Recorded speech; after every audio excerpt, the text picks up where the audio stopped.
We all belong to you, and we are your children.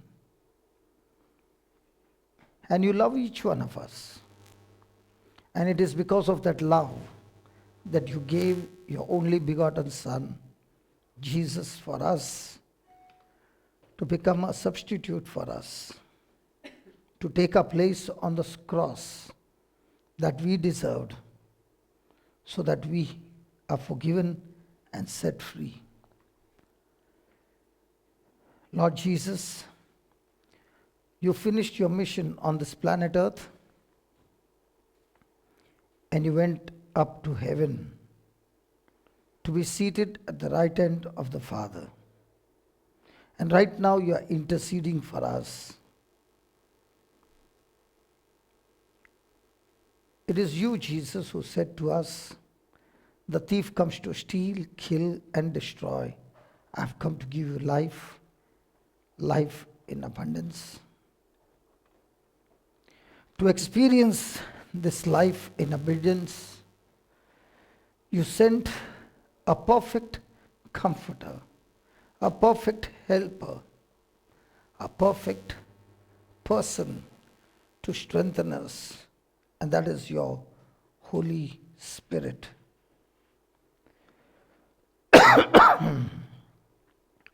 Lord Holy Spirit, you are here in our midst. You are the one who teaches us the secrets of the kingdom of God. You are the one who leads us to Jesus. You are the one who helps us to overcome temptations, for you are the Spirit of truth. And Jesus, you said, when the Spirit of truth comes upon you, he will live in you forever. Mighty God, when we look into the scriptures, we find that you have done everything perfect for us. And yet, in spite of your desire for our goodness, we do not experience goodness, but we experience pain, chaos, sorrow, stress, depression, fear, suicidal tendencies, extreme poverty, lack. We experience the exact opposite of what you came to give us. And we do not understand why.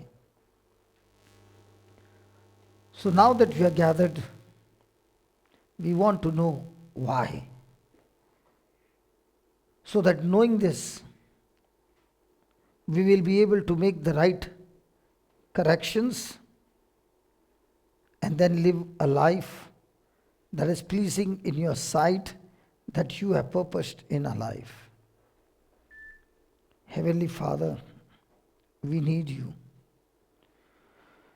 We need your help. We need your help to understand the truth. So take charge over this whole gathering and make this preaching and teaching absolutely easy to understand, so that we not only hear it, but we are more than willing to apply it in our life and see with our own eyes you being glorified and great testimonies manifesting in our lives.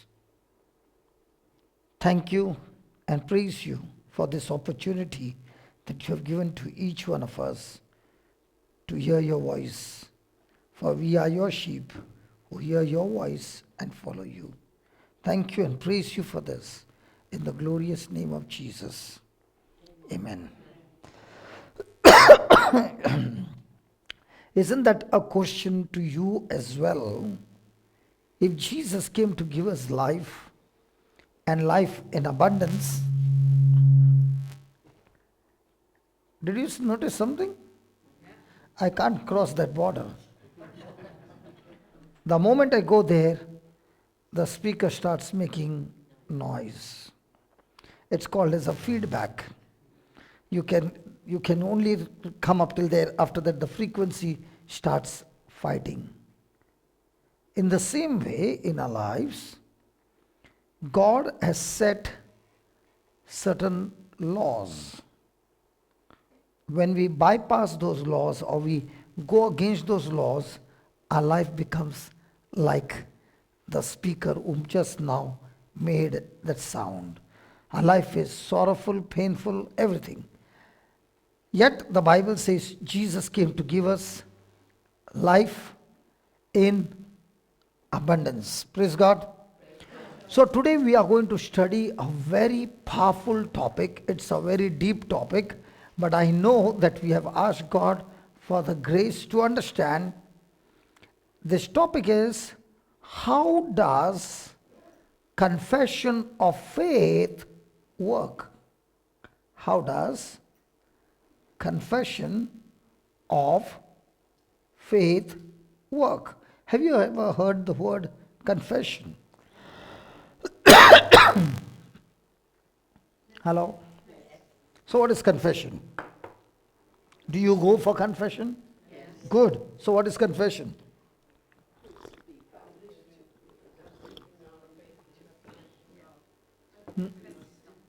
Confess our sin. Now the word confession does not mean confess our sin. The word confession means to speak as it is without twisting the story. That's the meaning of the word confession, to speak as it is. So when you confess sins, then it becomes, I am going to confess my sins. So here is confession of faith, to speak as it is. So now, to understand how this works, we must first understand the function of three parts of a man. Now, if I ask you, you as a human being, how many parts do you have? I'm not talking about how many organs you have. We have three different parts: the spirit, the soul, and the body. Praise God. Now when God created man, that is Adam, he created him perfect. So he was perfect in spirit, he was perfect in soul, and he was perfect in body. And there being no sin in him, he was designed to live for all eternity healthy, without death, sickness, disease, or any of those things. So that is God's original plan. Praise God. So he had made man where when he breathed his breath, man became a living being. So just as God is a spirit, he made man a spirit. Praise God. Now, can I ask you a question? As that mobile started ringing, many of you, your attention got diverted to the ringtone, and some of them really got irritated. Life is all about ringtones coming from different sources, and each ringtone challenges you to get distracted from God and get attracted to those distractions. Is it right? Come on. Yes. And the real challenge as a man is, how can I ignore those things that are not profitable to me and keep focusing on the Word of God that is able to change my life? I pray, Lord, let there be more mobiles ringing in this place so that we have a good test to see that I can hear it and still learn to ignore it. Is it right? Yes. Praise God. How many of you heard me coughing? So all those who lifted your hands up are the ones who live by sight. All those who said, brother, I hurt the calf, but I ignored it because Bible says, by his stripes you have been healed. So when I'm looking at you healed. But something happened and I chose to ignore it. Example, Jesus was on his way to Jairus' house. And the servant came and said, your daughter is dead. Now, if Jairus receives this news, your daughter is dead, can he be at peace or into pieces? What did Jesus do? Before he can go into pieces, Jesus ignoring the message. Jesus overhearing the message. Jesus disregarding the message. Jesus paying no attention to the message, spoke to Jairus and said, have faith, just believe, do not fear. What are the 4 words? Disregarding, overhearing, paying no attention, and what one was there? Ignoring. Now, how many of you heard? Good, nobody. This is how we live by faith and not by sight. Okay, so 1 Thessalonians 5:23.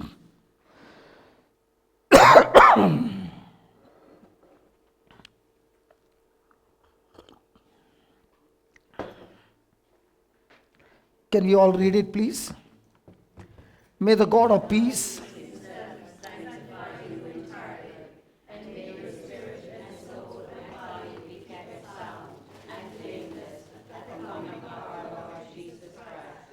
I think the Irish people are very good readers that they can read so fast and understand everything in that fast reading. Can we read it again slowly with understanding? May the God of peace himself sanctify you. Sanctify you. So what is that entirely? And may your, which one comes first? Spirit and so how many of you have a spirit? That's where you went wrong. We don't have a spirit, we are a spirit. Okay? Now we are a spirit, that's your real self. And this spirit has a mind that has 3 compartments. It can think, it can feel, and it can choose. What are the 3? Where is it? In the mind, the soul. Just cut down a little volume. It's too big. Praise God. Hallelujah. Is it too loud? It's okay? Okay. It's different county, different culture. Some counties you go, the sound has to be very low. Praise God. Okay. Now, when we understand what we are learning today, by the time we finish, we will see so many healings and miracles happening instantly. Otherwise, we are not going to shut that door and go out. We are going to stay here. We are all going to see that. But we must first of all understand the function. For example, somebody brought an iPhone, a smart iPhone, and he uses only for phone. But are there many other functions in that mobile? Unless you know it, can you use it? In the same way, God wants to show us that He has made beautiful things in us which we do not know. So now the Bible will unfold the truth, and when you understand the truth, your life will be awesome. Excited? Yes. Okay. So the first is the spirit, that is you. Now, this spirit, which was perfect and had communication with God, when God created Adam, when he disobeyed God, at once the spirit got corrupted and got 100% disconnected with God. So now man had a choice. He had to use his mind. He had to use his 5 emotions. And now the communication with God was, if God spoke one sentence, there were 100 options. But when the spirit was perfect, Adam connected to God in spirit, and therefore there was no option. It was a direct connectivity line, no option.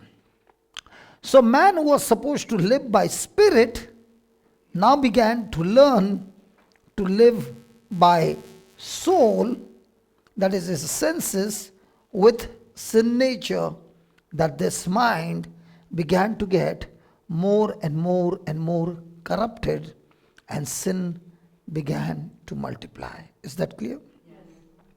So in your soul is your 5 senses, your will, your emotions, your desires. All this is in your soul. In your spirit is the fullness of God. And the spirit has absolute no connection with your 5 senses. Is that clear? Did you understand up till here? Now this spirit, which has a soul, it lives in a house, and the name of that house is called the body. So the day the spirit leaves the body becomes dead. Just like this shirt, it was today in the morning on a hanger. It had no life. But when I wore it, when my hand moves, my shirt moves as well. So my shirt received life to move because of my hand.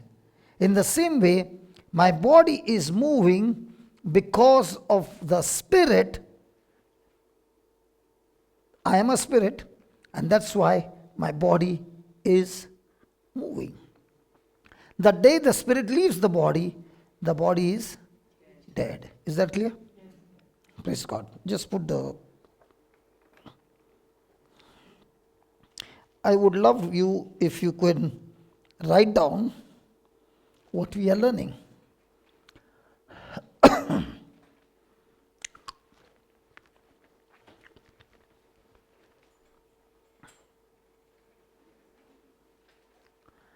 Man is a 3-part being. He is a spirit who has a soul and lives in a physical body. This is a very important truth that we must understand and know, that I am a spirit, I have a soul, and this spirit who has a soul can think, feel, and choose. And he lives in a body. Hallelujah. Go to the next one. Yeah. Is that clear? Yeah.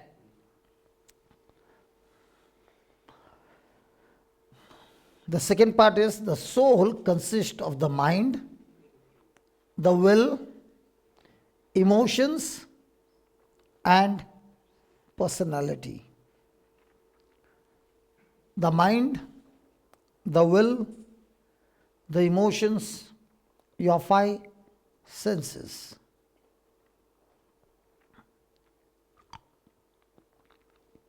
Now, did you finish?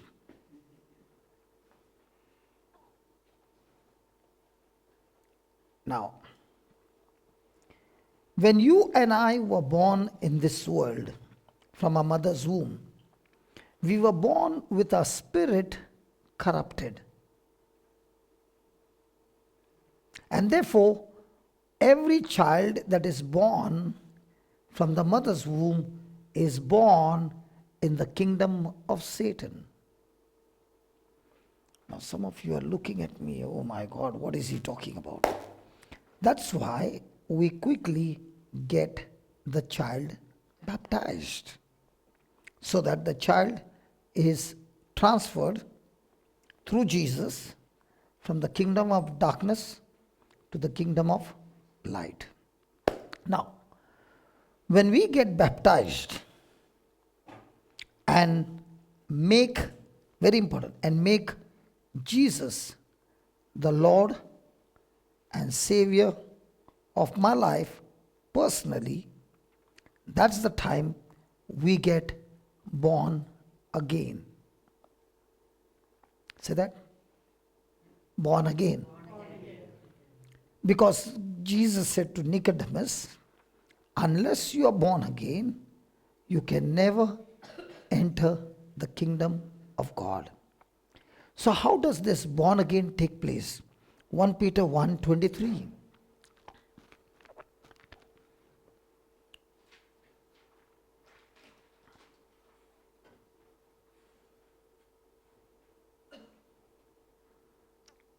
Please read. You have been born anew, not of perishable, but of imperishable seed. And what is that? Through the living, enduring word of God. So when we were born of a seed of a mother and the seed of the father. And they both were corrupted. And they got corrupted because of the corruption that came from Adam. Agreed? But a day came that somebody preached to you the word of God. And the person who preached to you about Jesus, he himself had never seen Jesus in flesh and blood. And when he was speaking to you, neither did he show you Jesus in flesh and blood. Agreed? Yes. But he made you understand that Jesus is alive through the Holy Bible.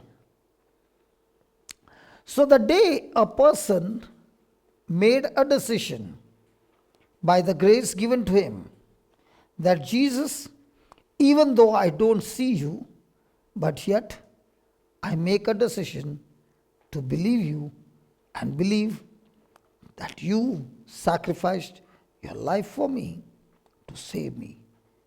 Praise God. So when the person makes this belief, this confession, that very moment, the Spirit of God comes into the person and straight away gets connected to the Spirit. So the Holy Spirit is now baptized or one with my spirit, and now they both have become one spirit, and that is why we are born again. But this time when we are born again, we have the fullness of God, the nature of God in us. Is that clear? Yes. Hello, is that clear? Yes. So where is God now? In my mind, in my body, or in my spirit? In my spirit. Where is faith now? Now my mobile is making noise. Isn't that good? Come on, what was I saying? Where is your faith? Now where is faith residing? In my spirit. Where are the gifts and the charisms of the Holy Spirit? In the spirit. Where's the wisdom of God? Are you understanding? So everything of God gets downloaded in my spirit. So where is the power of God now residing? In my spirit. Hallelujah. Let me show you with a scripture so that you can never, so that the devil cannot deceive you. Gospel of John, chapter 4, and I think verse number 23, 24. Let's see. Just go up, brother. Still.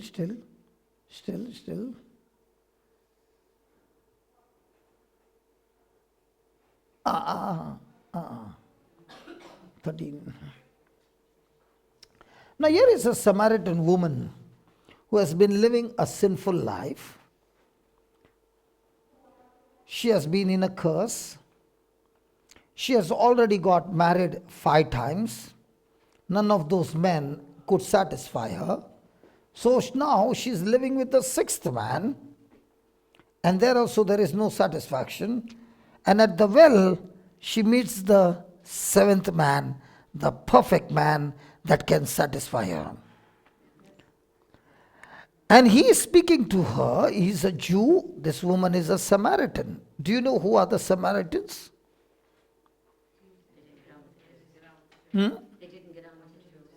But who are these people?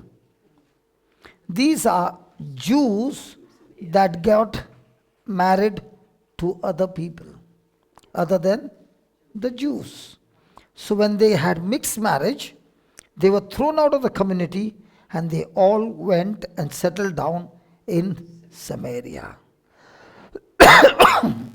So the Jews would look at a Samaritan and call those Samaritans cursed, dogs. So here is Jesus, a Jew, asking a Samaritan for water. It's something extremely not possible. So with the conversation, Jesus says, the water that I give you, you will never thirst.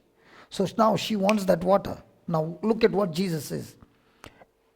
Everyone who drinks of this water, that is the water from the well, will be thirsty again. But those who drink of the water that I give them will never be thirsty. Why? The water that I will give will become out of them. No. In where? In where? In them what?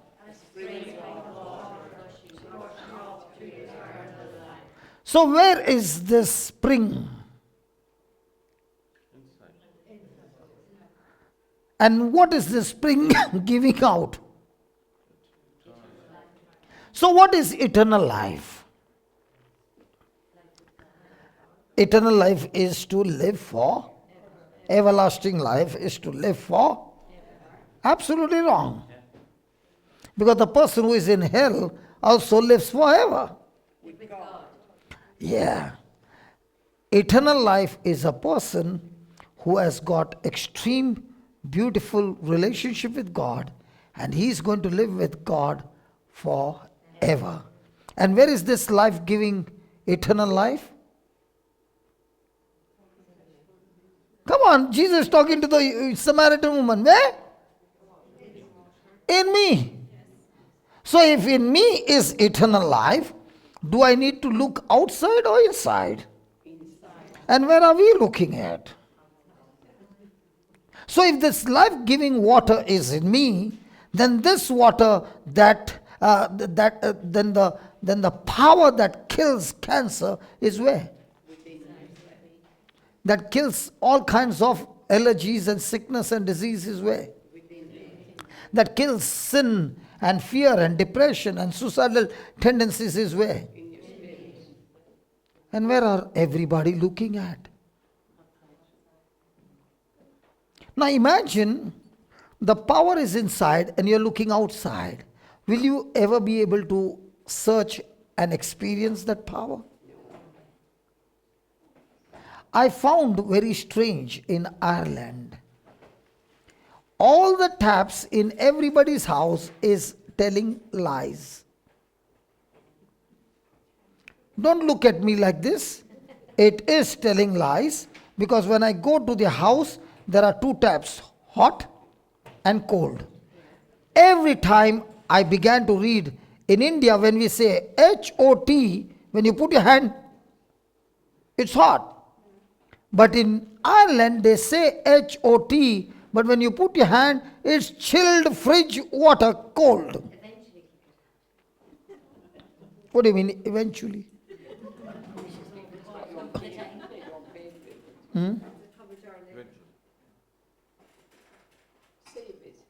You have kept the gap too much. Yeah. Okay, I'm asking you, is it true? Not sometimes, always. But when I allow the water to flow for a period of time, slowly the hot water comes. Is it right? In the same way, in us is eternal life.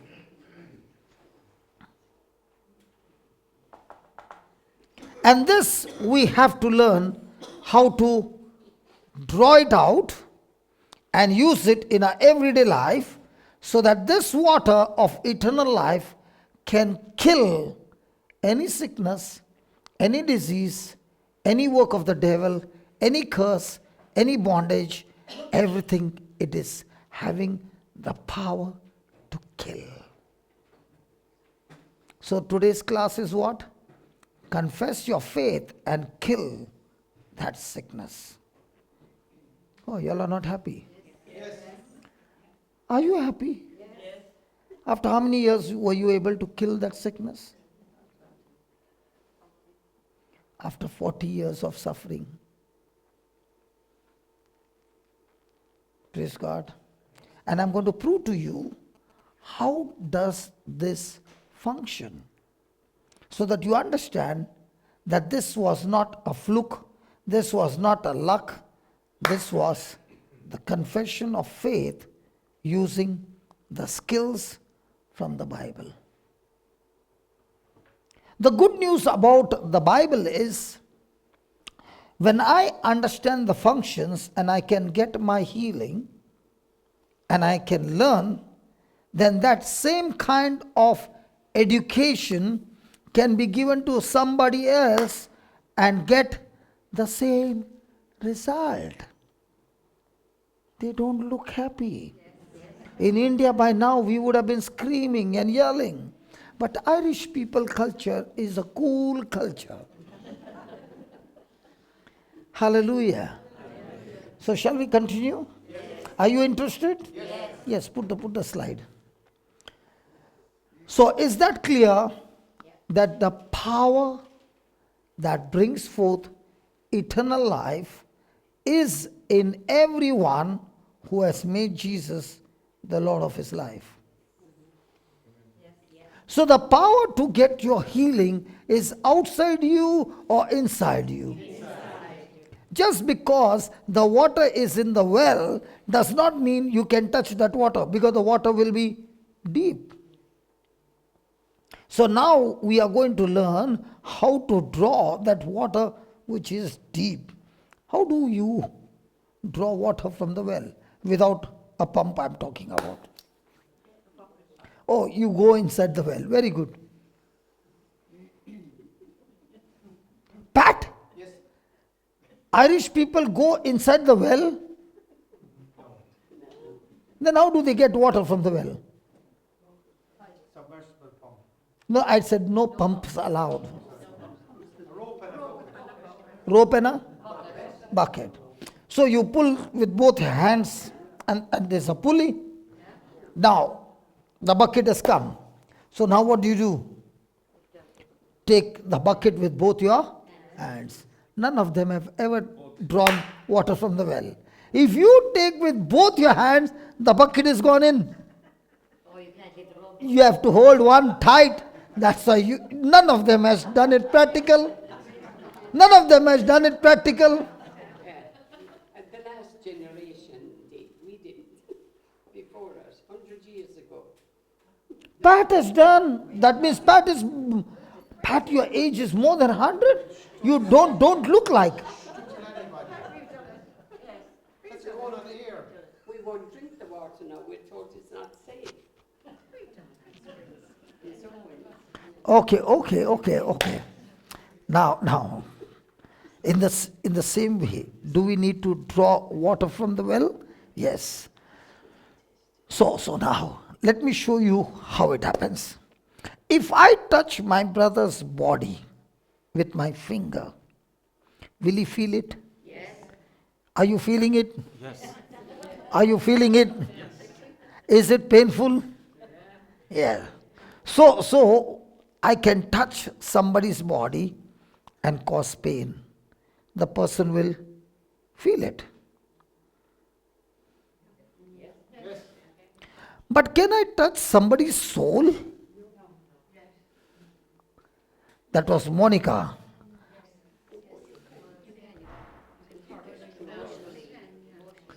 Can we touch somebody's soul? Yeah, you read it over there. Smart lady. You can touch somebody's soul by speaking words and make somebody angry, make somebody happy, make somebody full of sorrow and pain, and give fear. Now all that affects the mind. Praise God. Our life is governed by what we receive in communication in our mind. And that's why we have been living a life not by the spirit but by the soul, and that's why our lives are governed by emotions. And as long as a person is living his life based on emotions, which most of the time will contradict to God's word, the person is actually living the most miserable, destructive, failure, losing life. So now the challenge is, how do I shift from living through my soul to living through my spirit? Because in my spirit is the power of God. In my soul is not the power of God. In my spirit being is the power of God. Then, now enough of him. Now, I touched him. I can touch his mind with my words. How will a person experience or know the condition of his spirit? Can I know the condition of my body? Yes. If my legs are paining, then quickly my mind will be given information through pain. Please don't run. So I can understand the condition of my body, whether it's tired, whether it's fresh, whether it's strong, whether it's weak. I can also understand the condition of my soul by my feelings. But now, how will I understand the condition of my spirit? It can only be understood by looking into a mirror called the Bible. Praise God. We men, we use the mirror every day, except for you, brother.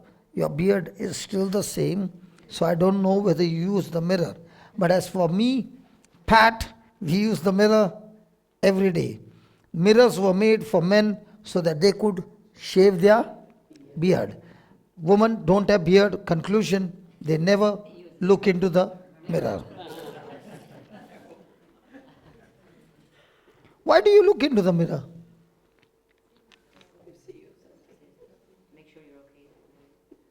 So make sure you're okay. Now, can you make sure you're okay by your feeling? Your hair.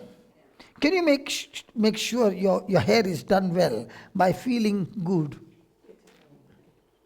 No. You will have to look into the mirror to see the condition of your hair. So does it go by feeling? No, it has to be. Now the natural mirror gives you information of natural things. In the same way, the spiritual mirror gives you the condition of your spirit through the spiritual mirror. Let me give an example. Excuse me, because you're the only one talking to me. Do you believe in faith that there is a sister sitting next to you in a blue color top? Yes. I don't know what color her top is, but if you say it's blue, it is okay. Do you believe she's sitting there? Yes. By faith? Yes. No, But I know she's sitting there. you're not using faith. Faith is when things unseen. So you know that she's sitting there. Do you also know there is somebody sitting in between you two?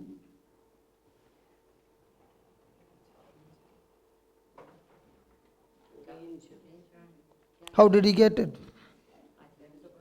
Oh, she felt the wings around her. She felt, I never heard an answer like that. She felt the feathers covering her. I thought he was standing behind us. No, but how do you know he's there? So the next time you say faith, then you must show me the document that gave you the faith. Please understand, there is something called as human faith, and there's something called as Bible faith. Human faith is that you believe without a document. Bible faith is when you look at the document, based on the document, you say it is there. So tell me which document you have. Psalms 91. God has put his angels charge over me. Hebrews 1:14. Angels are sent to serve us like servants serving the masters, so that these angels can go and bring forth our inheritance of salvation. Hebrews 1:14. Now, did I see any angels? No. But are they there? Yes. But the question is, in the midst of pressure, do we believe angels are there or demons are there? But which one do we believe? If I believe that the angels are there and they are supposed to work for me, will I be worried and depressed? No. So that means I've got my focus not on the mirror, the Word of God, but I've quickly got my focus on my senses.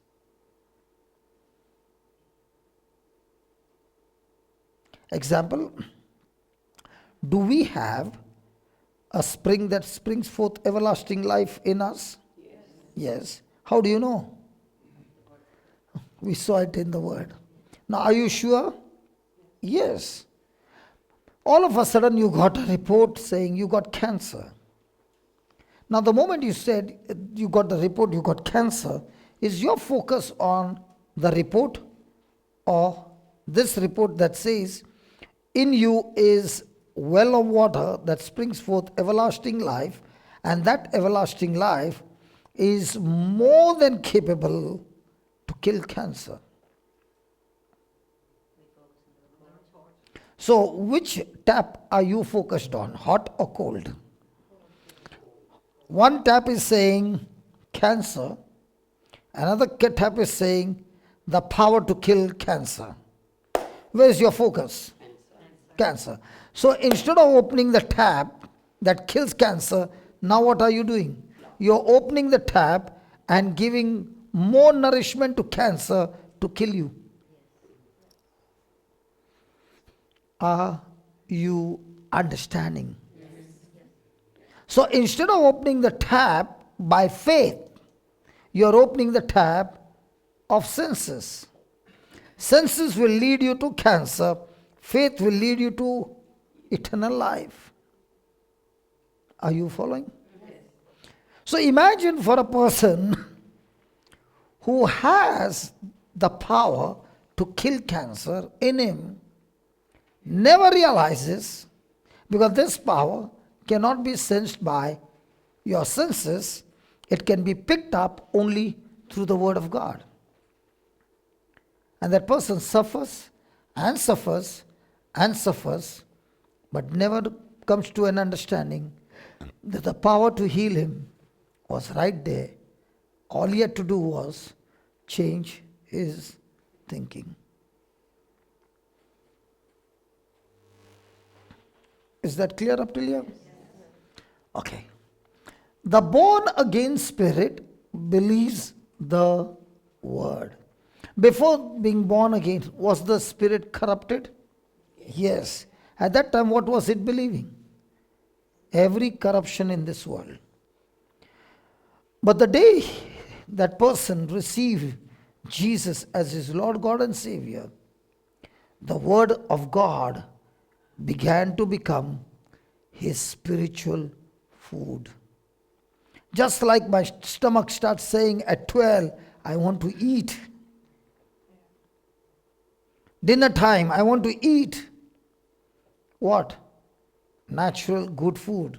In the same way now, when a person is born again, his spirit starts crying that I want to eat the word of God.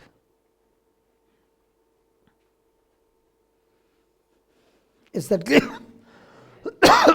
So, the born again spirit believes the word.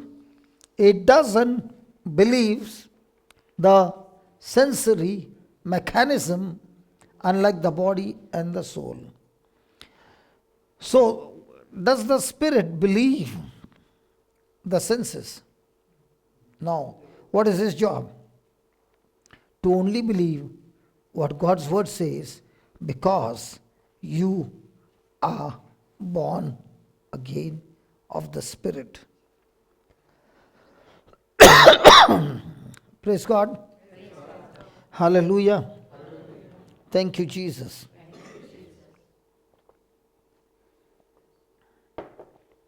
Yeah, just add it.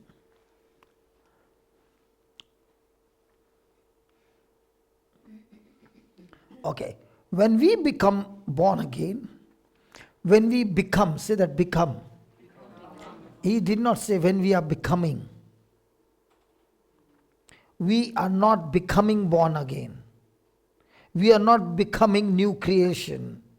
We are not becoming new creature. We are a new creature. We are a new creation. The job has been completed. And who did it? God. When did he do it? When I received his Son as my Lord, God, and Savior. So God has done from his part. He has given me now. He has now made my spirit absolutely new and perfect. And God the Spirit and my spirit have mingled and become one spirit. What number is it? 2. No. My spirit and your spirit, my spirit and God's spirit became one.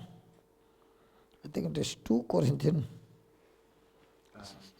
6:17. No. 1 Corinthians. Is it Romans, my spirit?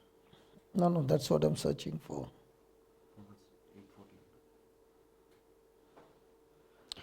1 Corinthians 6:17.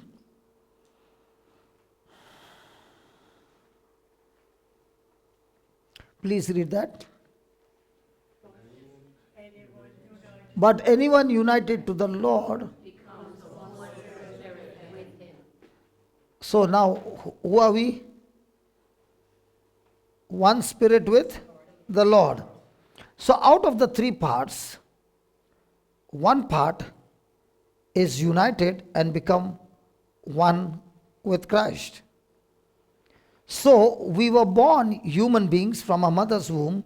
The day we got married, we are no longer human beings now, because we got 1/3 of us God.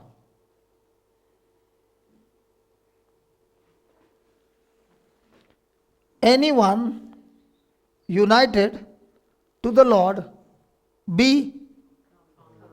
becomes one. Now, are we two spirits? Hello, are we two spirits? Now, is Jesus God? And I got grafted into him and became one. So now, is that God in me? So isn't he made me 1/3 of him? Out of the three parts, my spirit being is what? Perfect and united with Jesus. Is that clear? Hello? Yeah. No problem. Hallelujah. Now put that again, brother. Slide. Man is a three-part. We finished that.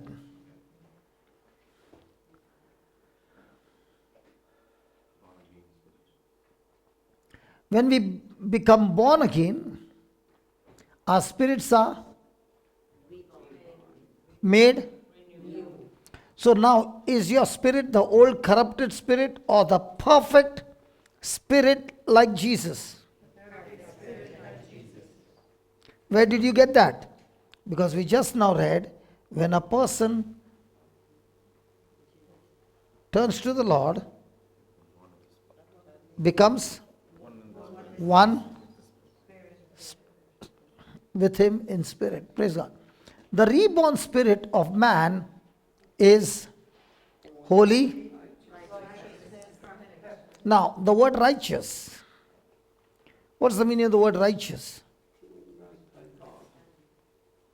Doing God's thing, Right. being right in the sight of God. Being right in the eyes of God. Being holy in the eyes of God. Having no guilt, no condemnation. Correct? The word righteousness means the very nature of God. Let me put it this way. Before I got born again, was I righteous or unrighteous? Unrighteous. So let me explain to you. I got two animals with me. They both are white.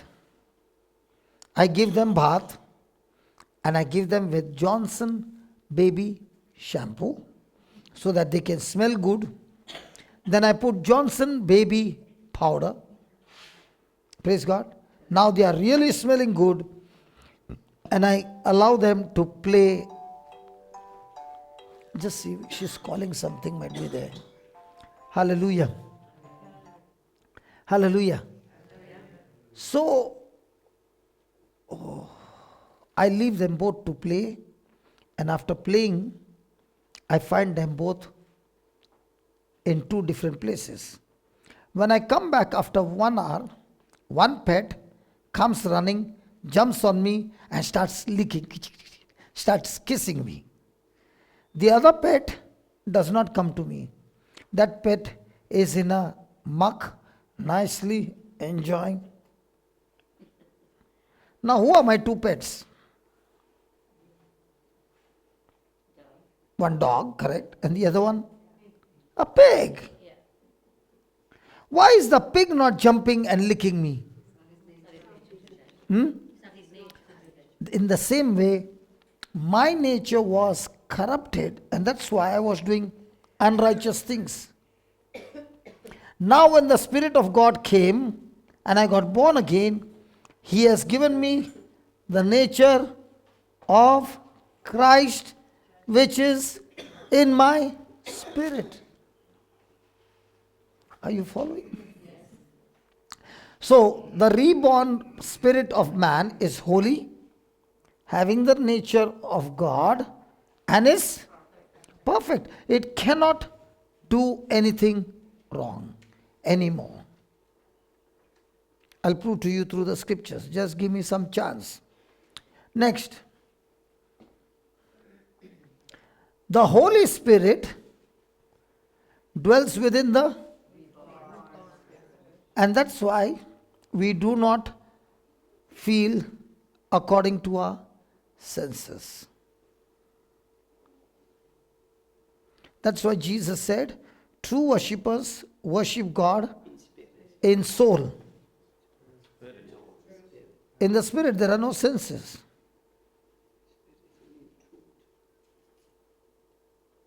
Do we worship God using our senses or using the faith?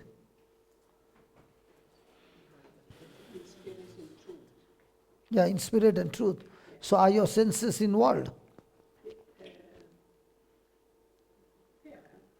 They are involved. But did Jesus say they are supposed to be involved? No. Hallelujah. The reborn spirit cannot sin, although the body and soul can. 1 John chapter 1, 5 to 10.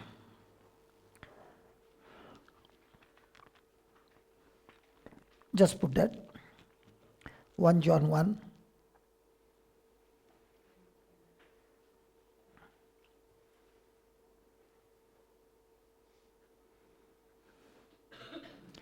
This is the message we have heard from him and proclaimed to you, that God is light, and in him there is no darkness at all. If we say that we have fellowship with him while we are walking in darkness, we lie and do not do what is truth. But if we walk in the light as he himself is in the light, we have fellowship with one another, and the blood of Jesus, his Son, cleanses us from when we walk in the light. And I'm so glad in Ireland, the sunset is around 10 o'clock. So plenty of light. In India, by 6 o'clock, it is dark. So plenty of darkness.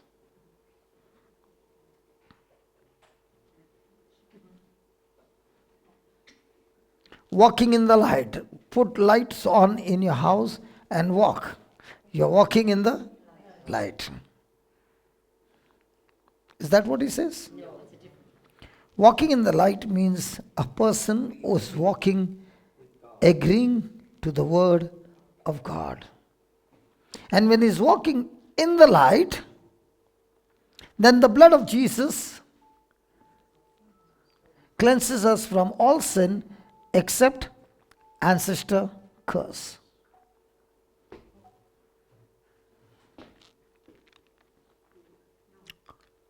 Is it written there? We have fellowship with one another, and the blood of Jesus cleanses us from all sin except ancestor curse of the Irish community, but not of the world.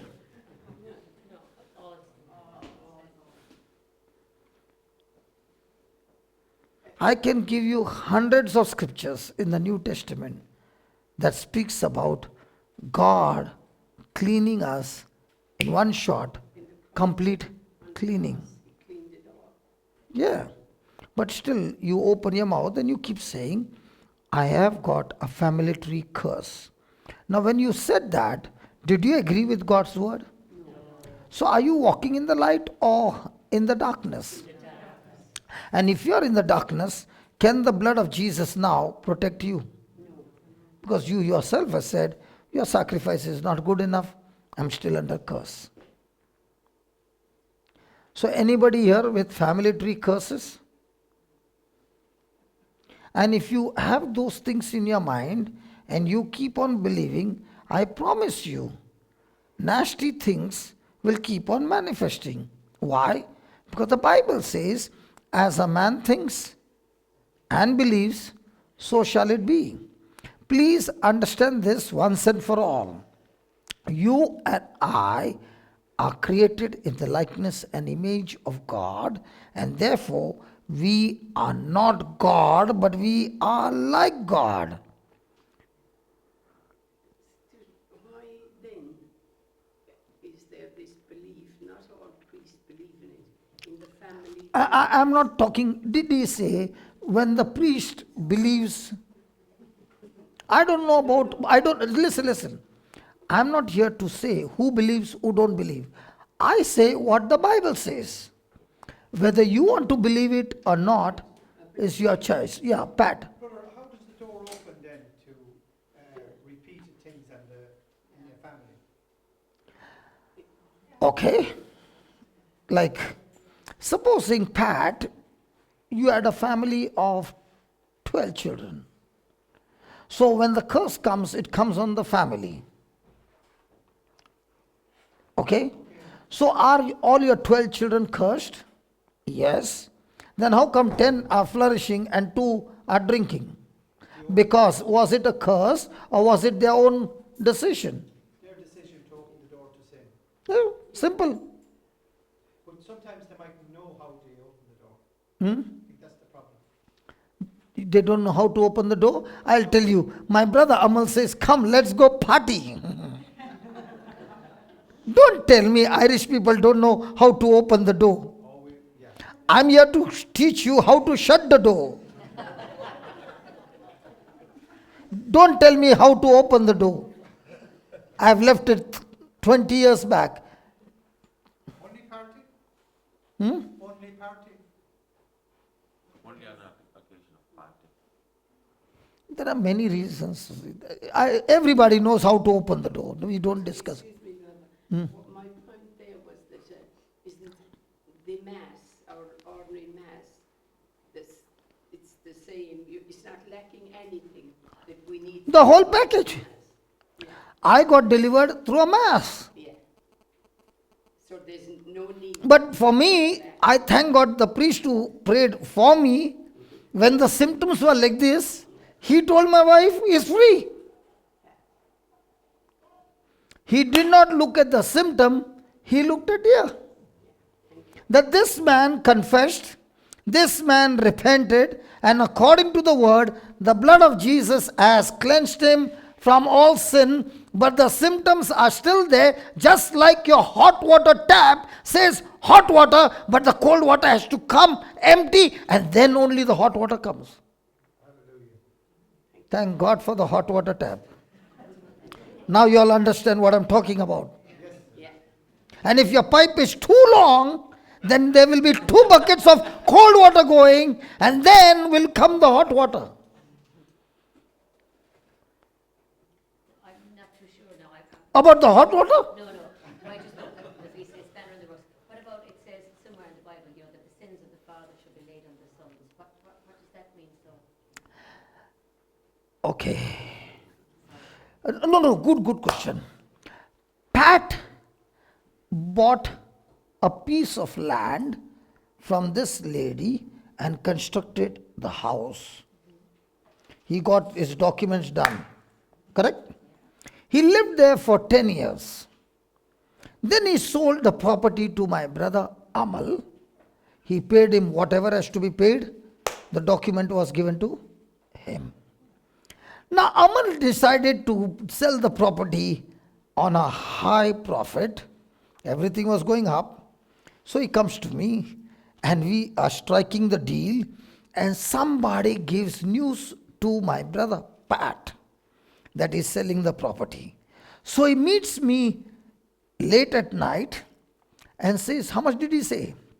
100? I'm ready to give the same property for 80. But how can you give? I have the original document. He did not construct the house. Pat is saying, I constructed the house. So how come you are giving money to him? You are supposed to give the money to me.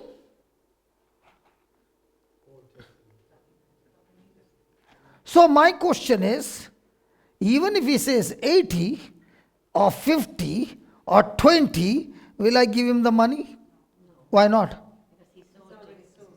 So who has got a latest document? So who has got the latest document in the Bible?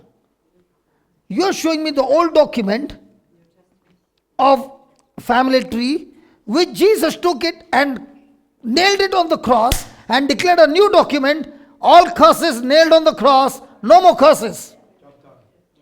And he gave me the new document, and you are still coming and saying the old document. So in Irish people, the one who builds the house can make a lot of money, man. They get it now, brother. Yeah, we have it now. 1 Peter 1:18.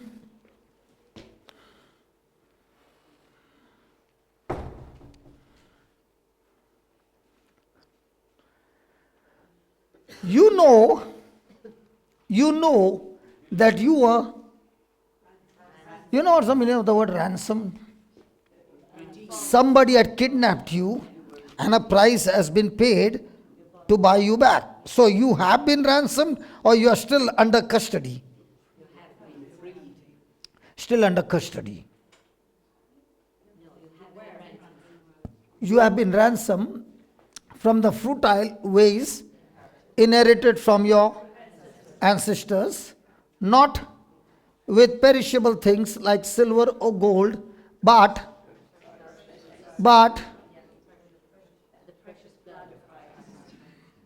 now do you have a very clear document? Your ancestors had done all the corruption and because of which you were also under custody, but the blood of Jesus has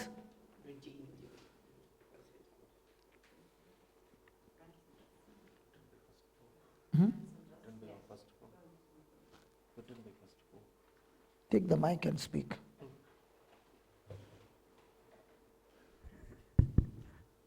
That was written by our first Pope, Who? St. Peter. He's a Catholic. Oh, yeah? See? I never knew it was written by Peter. Ne- Peter was a pope and he was a Catholic and he wrote it. Wow! I never knew that.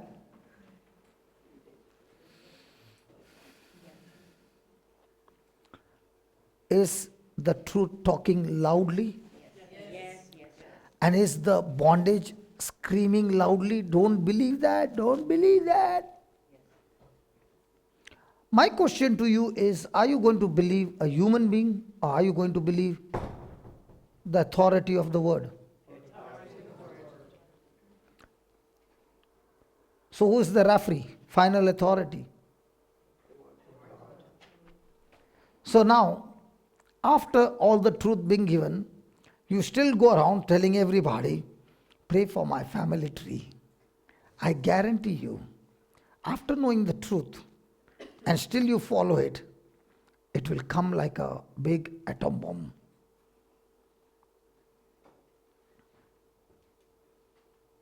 Adam knew the truth, that the day he eats, he will surely die. When he disobeyed, it came like a big atom bomb. So, brother, is it wrong then?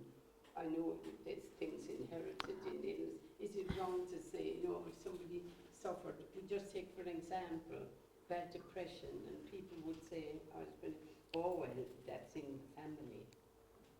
Is that wrong? I'll ask you a Is that question. wrong? No, let me ask you a question. A child is born in an Irish family. Yes. And the child starts speaking Hindi, Indian language. And they begin to say, from where did this fellow's ancestor come? How come this fellow is speaking Hindi? They brought a person from India who is working in their house, and that person is all the time communicating in Hindi. So what did the child pick up? So what is so special about tree and fruit and plants and garden? What atmosphere you create is the product you produce.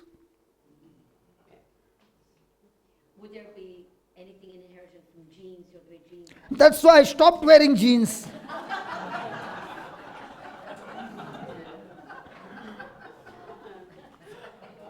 Please understand, it was all there in the old covenant. Jesus took it. Okay, just put Colossians 2, 14, 15. This will settle up. Colossians 2, 13, 14, 15.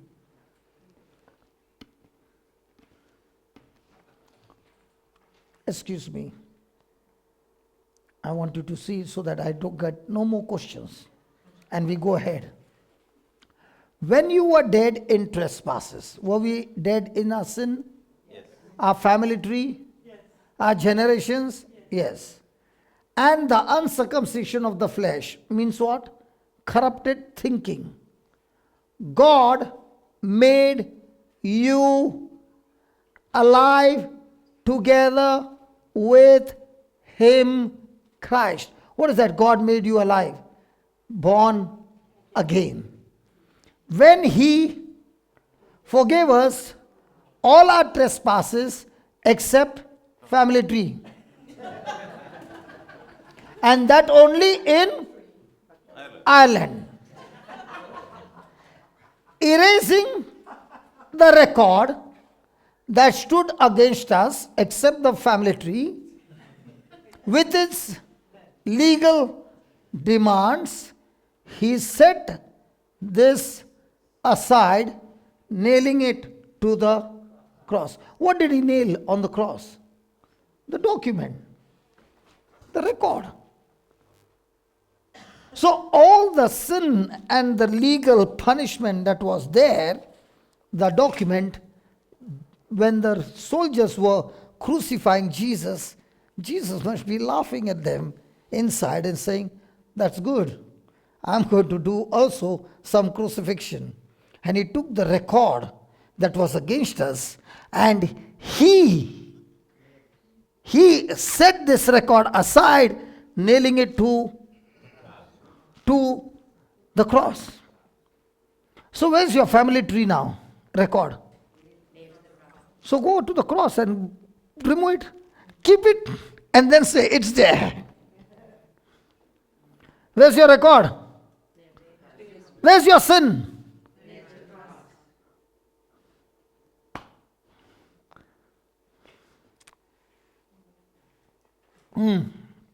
Give one more. 2 Corinthians 5, 17.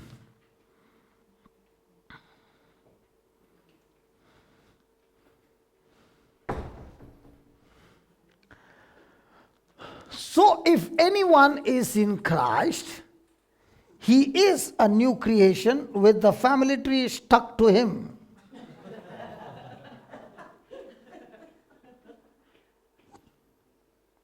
Old has passed away except the family tree, and see, everything has become new with the tag of family tree.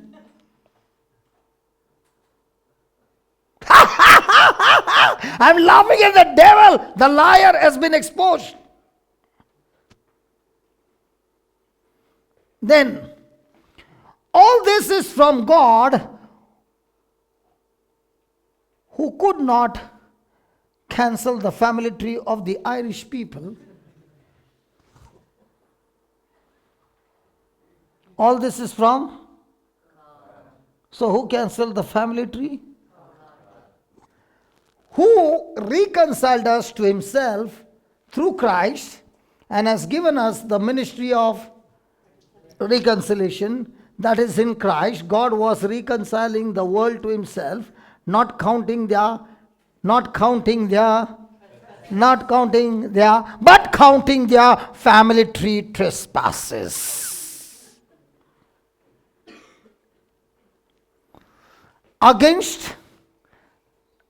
Not counting their trespasses against Him, and entrusting the message of reconciliation to us. So we are ambassadors of Christ with family tree curses. Do you know what's the meaning of the word embassy? Embassy. When I come to your country, at the immigration, there's a man representing your country. he will every trip ask me so many questions. Sometimes it goes up to 18 minutes. Questions, cross questions, twisted questions, all kinds of questions. And if I do not answer them that satisfies him, he can even tell me to go back. Because he represents your country. In the same way, God is saying, because you are in Christ, now you are not of this planet Earth, you are of heaven, the citizen of heaven, on earth, on a transit, and I have appointed you with a ministry of ambassador. So you can search for people who are going to hell, get them to me. I change their residence visa from hell to heaven. And to do that job, God has chosen you an ambassador. How wonderful. Others will go to heaven, and you, because of the family tree stuck to you, you are still going to hell. Bye bye, never to see you again.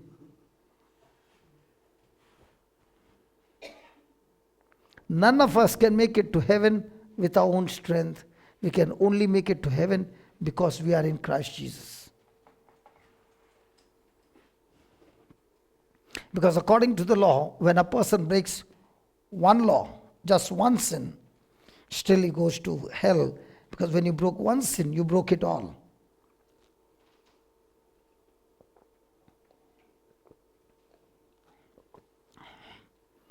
I feel so sorry for the Irish community, brother.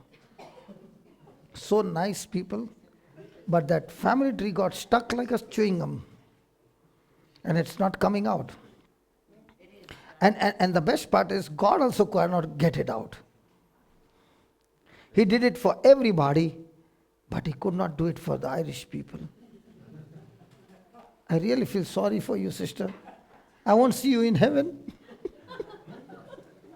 Your family tree is going to take it. I'm not going to see you. You will, it's all gone. Yeah, put it, brother. Whatever you want to put it today. Let's break that family tree once and for all. Do you know what Jesus said? When my word abides in you, you shall know the truth, and the truth will set you free. Except for the family tree, you can't be set free. Yes, brother. Do we need to get messages in for our holy souls? Holy Souls is out. That's a different entity altogether. You are asking me a very, very different question. Okay. Now, Noreen, everyone. The answer. Straight.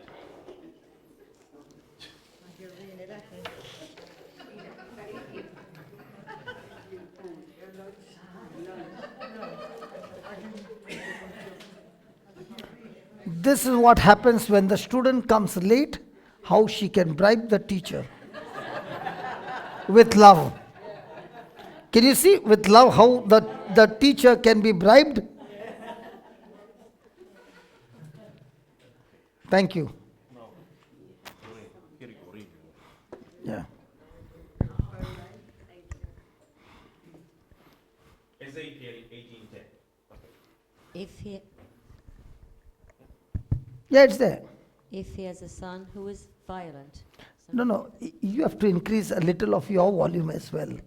Sister. Hello? Hello, Oh, yeah. If he has a son who is violent, a shedder of blood, who does any of these things, though his father does none of them, who eats upon the mountains, defiles his neighbor's wife, oppresses the poor and needy, commits robbery, does not restore the pledge, lifts up his eyes to the idols, commits abomination, takes advance or accrued interest, Shall he then live? He shall not. He has done all these abominable things. He shall surely die. His blood shall be upon himself. And his generation. See Yes. that? You can see, I can see. Yes. And Upon his himself. blood shall be upon himself, Himself. and for 4 generations. Yeah, then. But if this man has a son who sees all the sins that his father has done, considers, and does not do likewise, who does not eat upon the mountains, or lift up his eyes to the idols of the house of Israel, does not defile his neighbor's wife, does not wrong anyone, exacts no pledge, commits no robbery, but gives his bread to the hungry, and covers the naked with a garment, withholds his hand from iniquity, takes no advance or accrued interest, observes my ordinances, and follows my statutes, he shall not die for his father's iniquity, he shall surely live. As for his father, because he practiced extortion, robbed his brother, and did what is not good among his people, he dies for his iniquity. I keep going. Yet you say, why should not the son suffer for the iniquity of the father? When the son has done what is lawful and right, and has been careful to observe all my statutes, he shall surely live. The person who sins shall die. A child shall not suffer for the iniquity of a parent, nor a parent suffer for the iniquity of a child. The righteousness of the righteous shall be his own, and the wickedness of the wicked shall be his own. But if the wicked turn away from all their sins that they have committed, and keep all my statutes, and do what is lawful and right, they shall surely live, they shall not die. None of the transgressions that they have committed shall be remembered against them. For the righteousness that they have done, they shall live. Okay.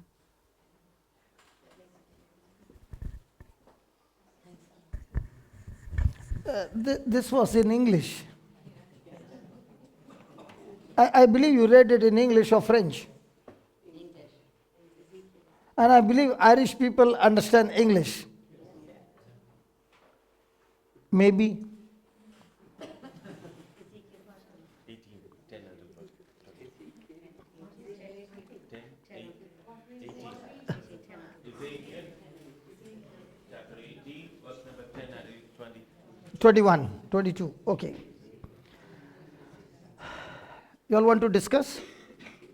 Can I ask you just one question, right? The father was a big sinner, right? But his son lived in righteousness with God. Why if the son didn't live in righteousness? He covered what the father did. Then he will die. That's what he said. He, Whether the son, the mother, the sister, or anybody, when you live in sin, by default, you will go to hell. But maybe that's where the Irish were getting, because the father was a sinner, and the son copied the father, and then the grandson did the same. See?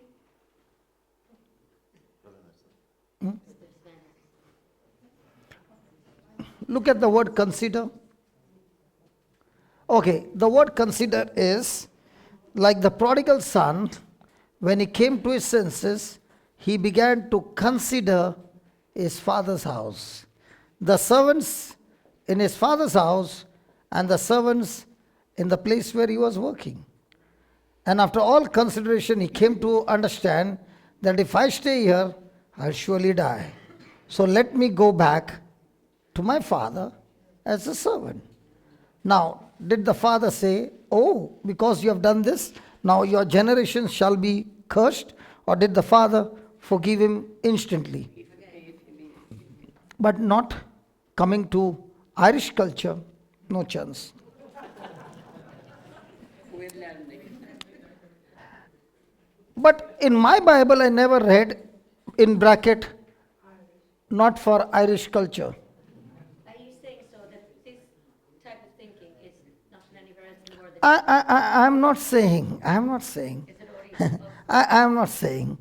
The word of God is saying loud and clear, you need guts to believe agree and walk in faith. Because for me, Jesus one day asked, who do people say I am? So they said, you are the John the Baptist, you are this, you are that, you are Elijah. Then he asked the disciples, who do you say? And Simon opened his mouth and said, you are the Christ, the Messiah. And Jesus said, Simon, Simon, son of Bar-Jonah, flesh and blood did not reveal it to you, but my Father in heaven revealed it to you. And now that you heard his voice, you are Petros.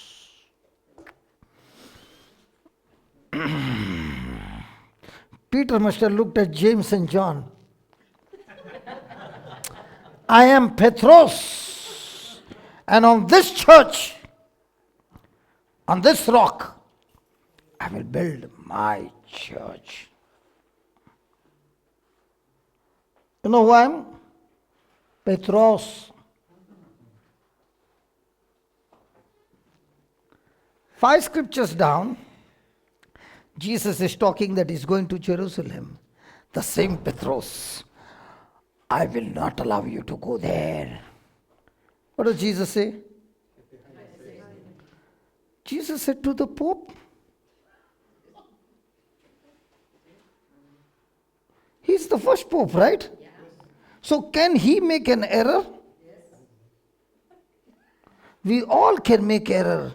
But the truth is, the Word of God can never make an error. God cannot make an error.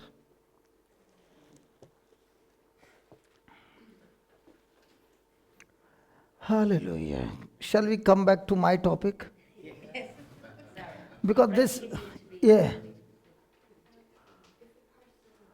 You will have to speak loudly. Otherwise, even I'll give you the answer the same.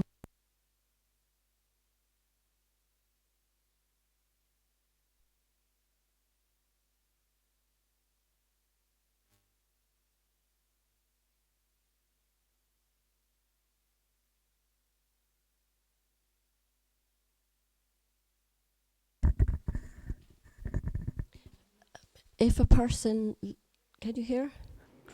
If a person lived all their lives like doing good as well as they can, and they didn't know Jesus, Still going to hell. if they didn't know Jesus, Still going to hell.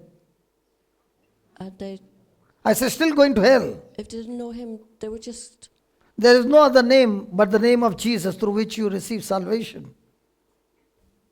so like we have. Your to- good works does not take you to heaven. Yeah, I know that, but like that person would actually go to hell because they didn't know Jesus. That's why he has put responsibility to us to go and preach the gospel as fast as we can over time. Yeah, that's When what I was those going to souls say. are not being preached and they are dying and they are perishing, Yeah, but we God have- is going to say, you are responsible. So we have this enormous responsibility, huge responsibility to bring Jesus to people. The truth. Because we are only I, my spouse, and my children. Small Christian life. Whereas the apostles, they never had wife, they never had children. That's why they went around. But yeah. But did he go around? The very mark that you are a born again Christian is that from then on you're only searching for people who are being lost to give them life. Because now you are not only an ambassador, you are like Christ. Never living your life for yourself anymore. What about somebody in a tribe in the deepest, darkest Africa that no one has ever got to teach them? Then the book of Romans says his own consciousness, according to his own consciousness, he will be dealt.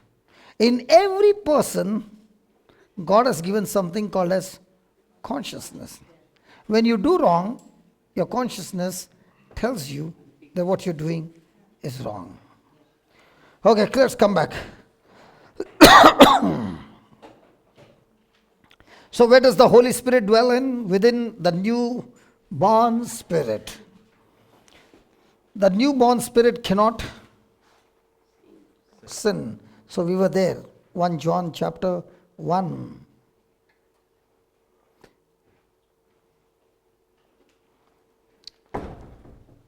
Five. We were, I think, 6, 7, 8.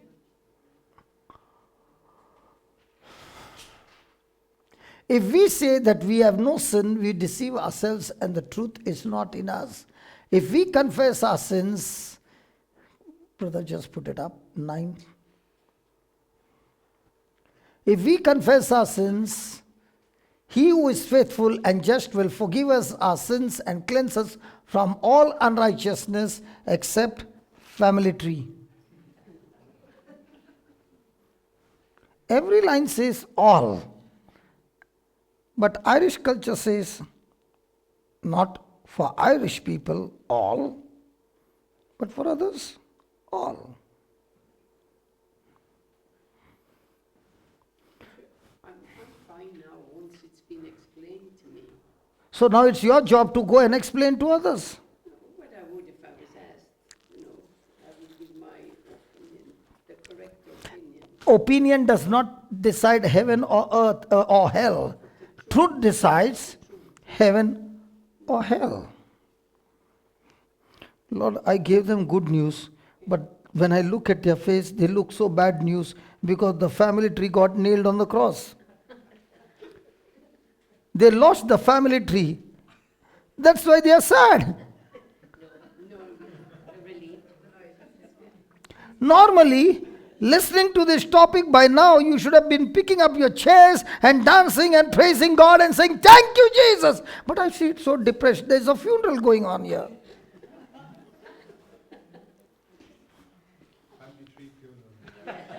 What?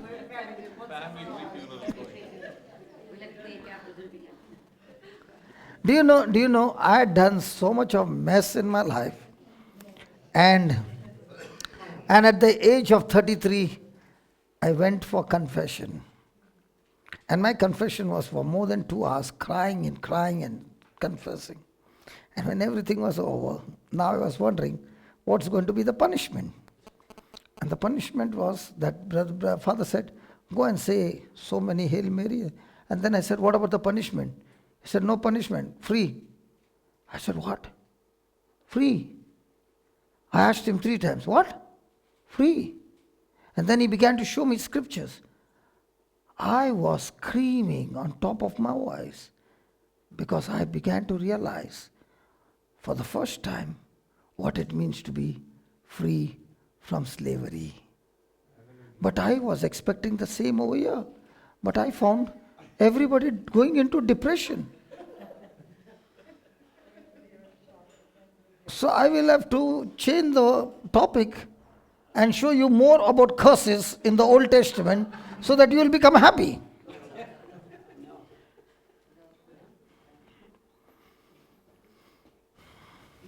Yes, sister. Just give her the mic, please. Your voice is good enough, but it won't get recorded.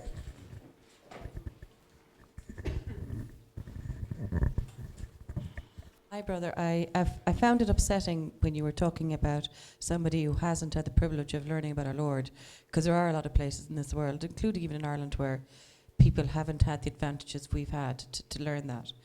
And to think that somebody who, despite this, has been very good in their way of dealing with other people or how they work, how they've lived on earth, is being condemned because of a knowledge they were never given. It doesn't sound like the Jesus of the New Testament, the welcoming and the loving and the open-hearted God that I... Do you know when he's coming back, he's not coming loving and all that. When he's judging, he's not that. Give me Acts chapter 4:12. I better answer your question with Jesus' words. 4:12. there is salvation in no one else, for there is no other name under heaven given among mortals by which we must be saved. No other name, no other work, but the name of Jesus. If somebody is saying, I know I'm going to heaven because of my good works, 100% you're going to hell.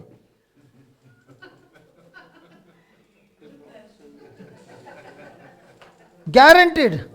Because when you said about your good works, you said it is not the sacrifice of Jesus, but my good works that is going to qualify me to go to heaven. Right? So God says, okay, so that you are living by good works, that is law, then I will judge you by law. Have you ever broken a single law? And the person says, yes. So now that qualifies you to go to hell. A person did a lot of good things and one fine day had a fight with somebody and he just slapped him. The person died. Does the judge say, you did good works all your life, now I cancel that murder for you? If you live by law, then you die by law. Let's change the topic. Come on. Let's answer all your questions. Romans chapter 8, verse number, start with 1. Hey, not 8, 10. Sorry, 10.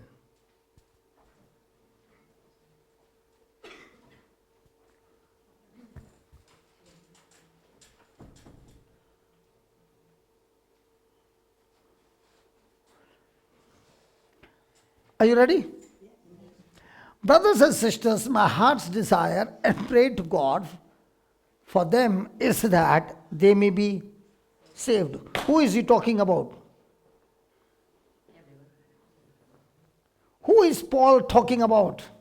He's talking about his own brothers and sisters, the Jews who refused to accept Jesus as their Lord, God, and Savior.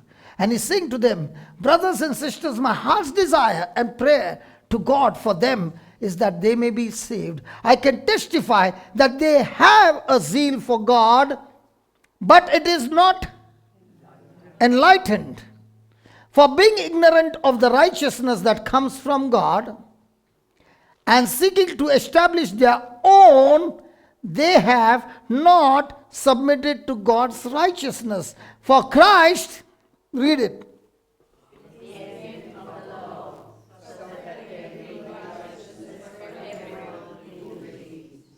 Hold on. For Christ is the?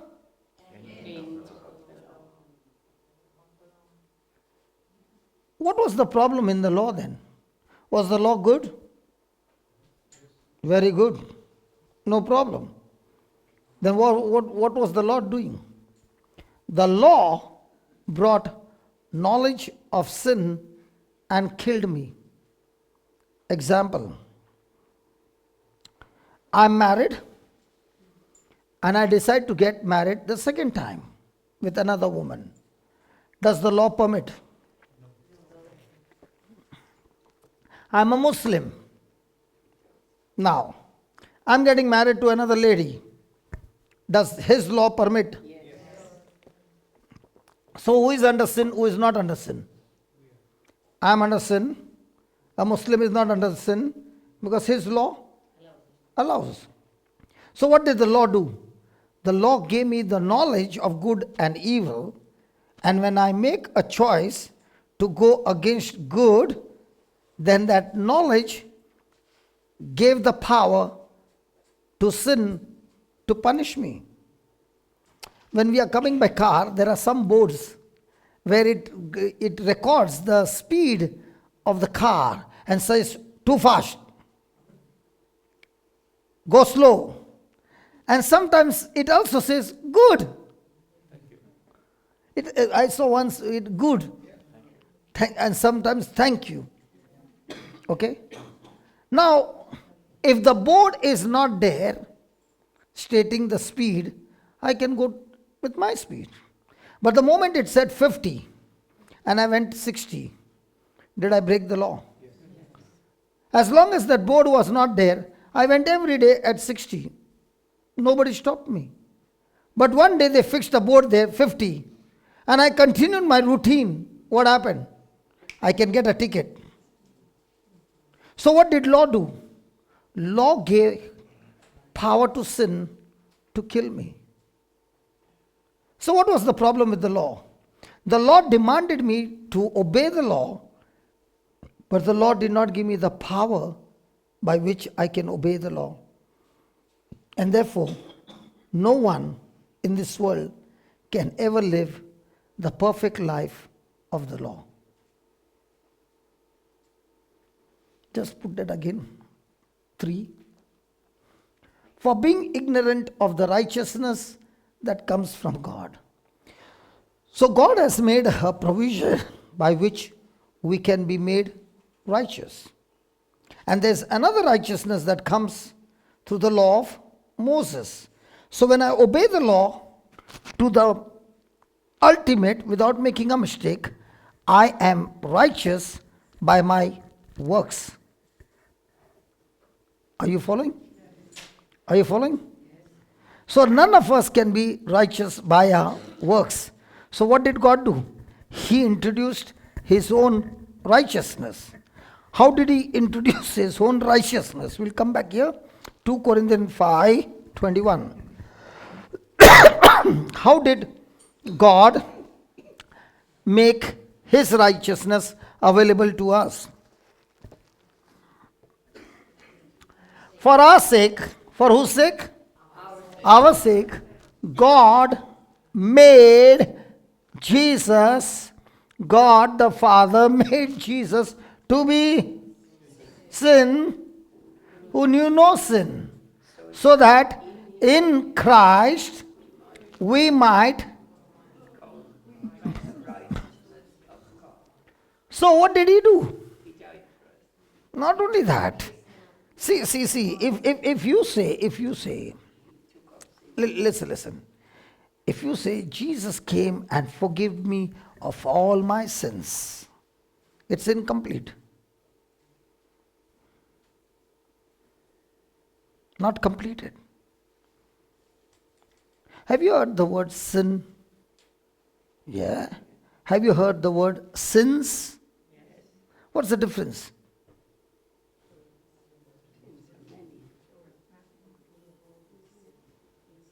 This is not a grammar class. This is a Bible class. Sin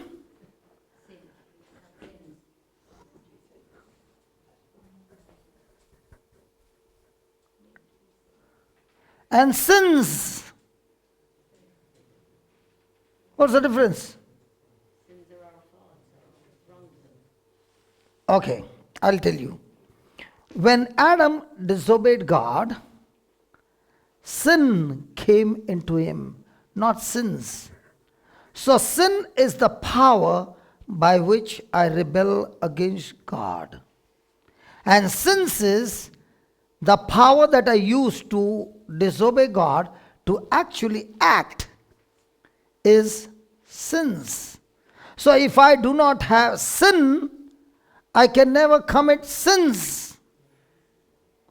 If the pig had no nature of being in the mug, he would never go into the mug. Are you following? Yes. So when Jesus came, he not only came to forgive us of our sins, but the sin nature which had come into us through Adam, he reversed it by destroying sin into himself, and his righteousness or his God nature is now implanted in us the day we got born again. So now that we have the nature of Christ in our spirit, the righteousness of God is available to us by faith. Now put that Romans 10 again.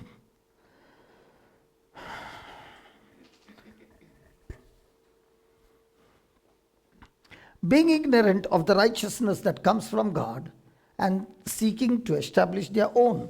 So are there two righteousness? One is my righteousness by works, good works. Hello? Yeah, you were not here. That's why I was calling you back.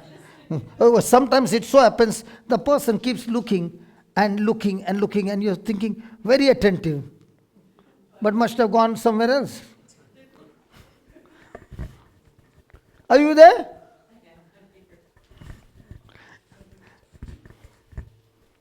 Are you there?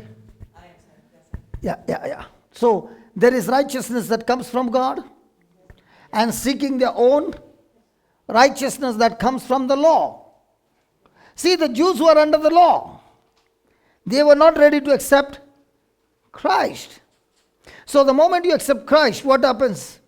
My sin and my sins is sucked out, put into Jesus. Jesus' righteousness, his good works is sucked out and put in me. And that work is done by, and because it's done by God, now I have the power to live a good life. They have not submitted to God. Is God's righteousness available?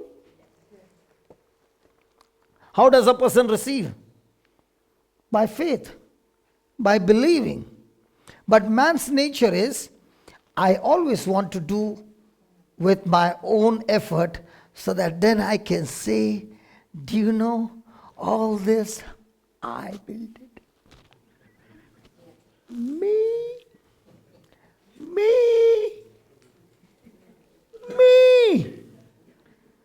Now, if I am standing here and preaching the word of God, can I say, me?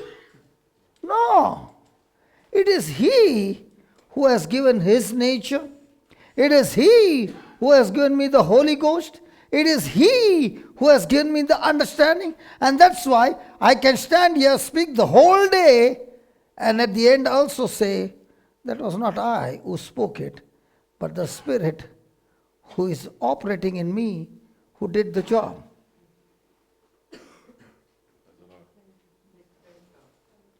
That's why on the CD, I find it extremely guilty to write my name. That's why on the CD, the preacher's name is not there. Because I know it was not I who preached. It is Christ who preached using my vocal cords. That's all. Have you ever seen a CD where the preacher's name is not there? Yeah, just put off the mic. Others it will keep on making noise. Yeah, keep it with you.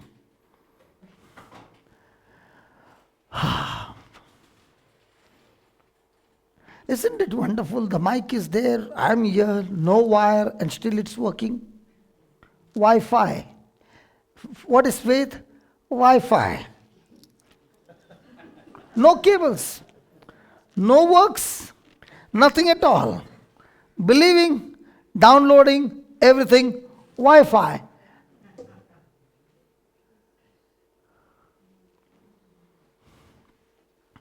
For Christ is the end of the law, so that they may be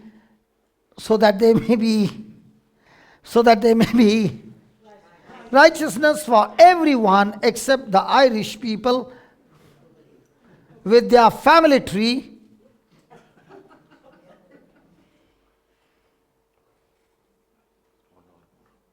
It doesn't matter, brother. Today, my topic has gone for a toss. But I still believe that today, as we are learning, so many demonic forces are shrieking and screaming for their hold on so many people has been broken. Amen. And when this goes on YouTube, I don't know how many people around the world are going to be set free. I am rejoicing. Surely there's no funeral here. Yay! Hey! Yeah. Huh?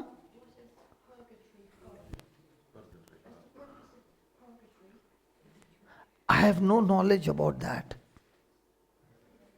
Because for me, I really don't know. Because for me, the prisoner who was there, who did all the crime at the side of Jesus, and he repented, Jesus said to him, "Today you will be with me in paradise." So I find it confusing to myself. So what I don't know, I don't know. I would rather keep my mouth shut than teach something wrong for which God is going to hold me responsible. Yeah, praise God. Hallelujah. Did Jesus say to that prisoner, "Today you will be with me in paradise"? So I don't know if his sin could be forgiven in a minute and he's in paradise. I think mine also will be the same. I don't know about you. I'm in paradise. Then, next. See, these things are not learnt with mind, but from the heart. And it gets so engraved in you when the Holy Spirit teaches you. And that's when your confidence, your conviction is extremely strong. It doesn't waver after that. Praise God. Moses writes, now the comparison of works and faith. Are you there with me, sister? And what's your name? My sister Yvonne, are you there? Yes, good. But do you know your question has blessed so many, they are saying, thank God she asked that question. Moses writes concerning the righteousness that comes from the law, that the person who does these things shall live by them. Praise God. Now, if you go to a book called Deuteronomy, okay, and if I ask you to read one chapter, I think so many of you will not even get up from your place totally depressed. Some might even get a heart attack. But I'll still tell you the chapter number. It's called 28. And please don't read it. Because you Irish people, when you start reading, you read the curses better than the blessings. When you read curses, it becomes a concrete. When you read blessings, it's just, oh yeah. Now in the Deuteronomy chapter 28, verse number 1 and 2, look what he says.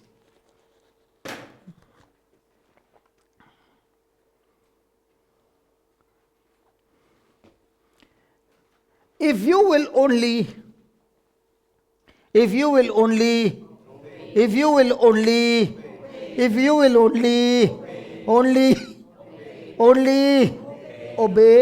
the Lord your God by diligently observing all his commandments that I am commanding you today, the Lord your God will set you on high above all the nations.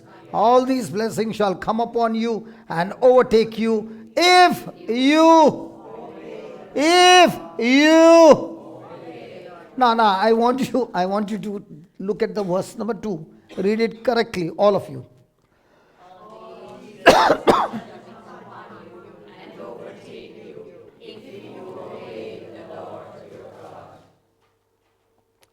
Is the word there obey? Yes. Is there all the blessings? Yes. Is he saying it will overtake you? Yes. Clear? Yes. No doubt? No doubt. Okay, now go to the 15th verse.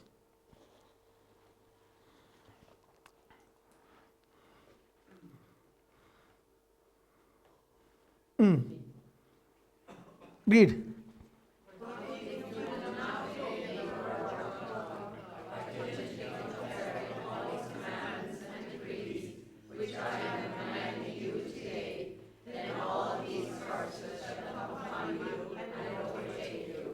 So when will the curse come?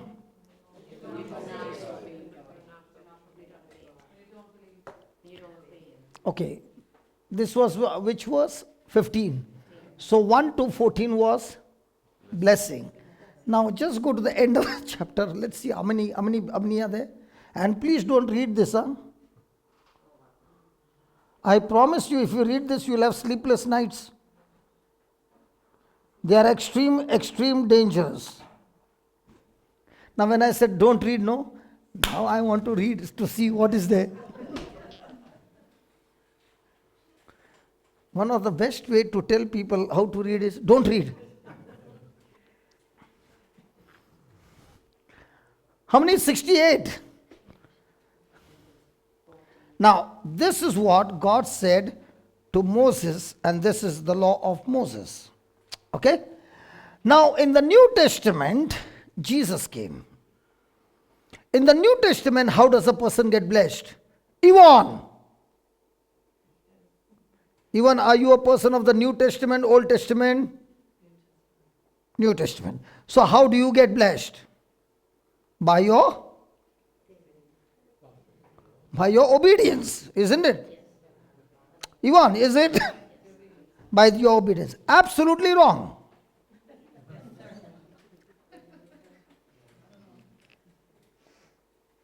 In the New Testament, let us see how does a person get blessed.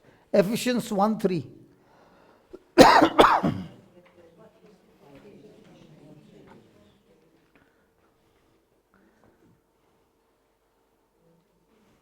No. Just move quickly. Remove. Okay, now listen. Just now we read about blessing. If you shall obey, then all or some, all these blessings will come and overtake you. Was it in present, past, future tense? Shh. See, we learnt English when these Irish people came to India, the British people came to India. But we are quick in grammar. I want to ask these people.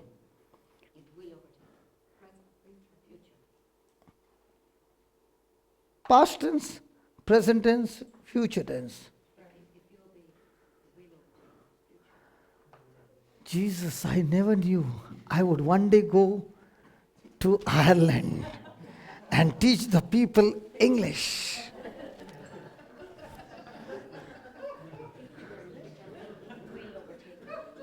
Jesus, this is interesting. Wow! Heaven is rejoicing. Come on, Irish people, is it past tense, present tense, future tense? Future tense. Now let's read. Read it. Slowly read it. Slowly. Yeah. Blessed.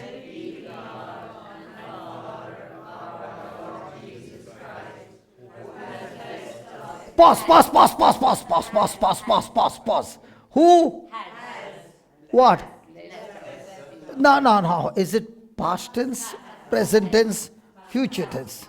So is he going to bless you or he has blessed you? Now, how did this blessing come? Has blessed you as? By obedience or because you are in Christ? So how does the person in the new covenant get blessed?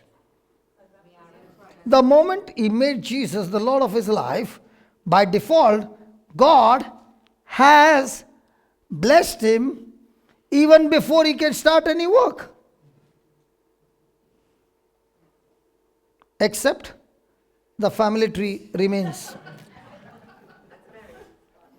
I don't know why the family tree has been kept for the Irish people.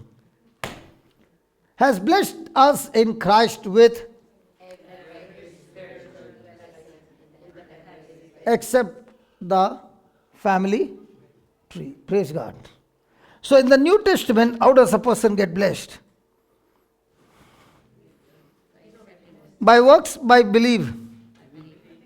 By believing in what? By believing in the finished works of Jesus on the cross. Not on the finished works of himself.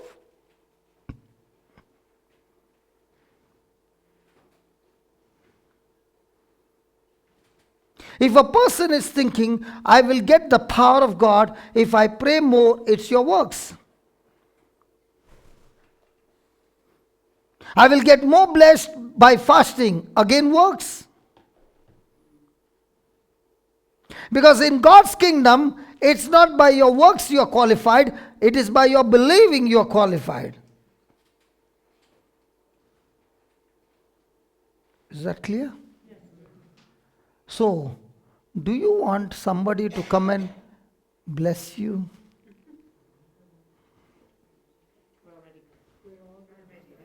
But how many people go around telling, can you just bless me?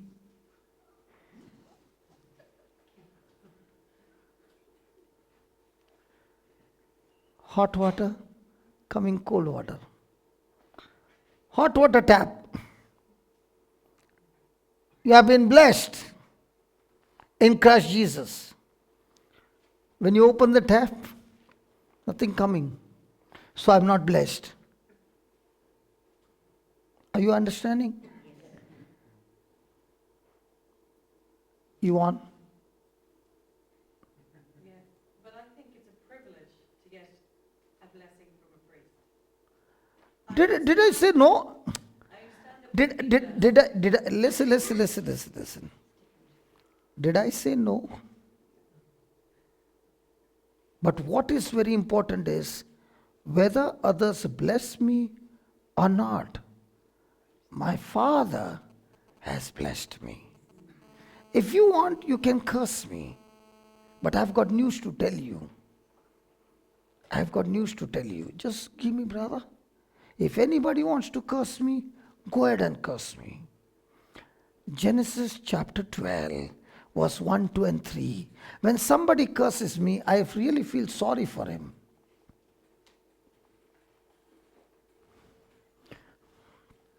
Now the Lord said to Abram, go from your country and your kindred and from your father's house to the land that I will show you. I will make of you a great nation, and I will bless you and make your name great, so that you will be Do you know why we don't experience the blessing even though God has blessed us? Because our focus is only about me being blessed. But that's only the beginning. God has blessed me to be a blessing to others. If I'm thinking God has blessed me for me, you are in trouble.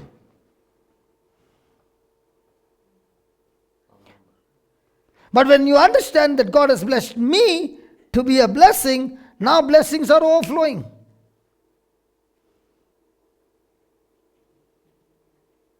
Now why am I standing here for 3 hours and talking to you? He has blessed me so that I can be a blessing to you. So how many Christians do you find who have an attitude where they are a distributing channel that God has blessed them, and now they are looking, God, where do I send this blessing? That should be the attitude. So to be a blessing, I will bless those who and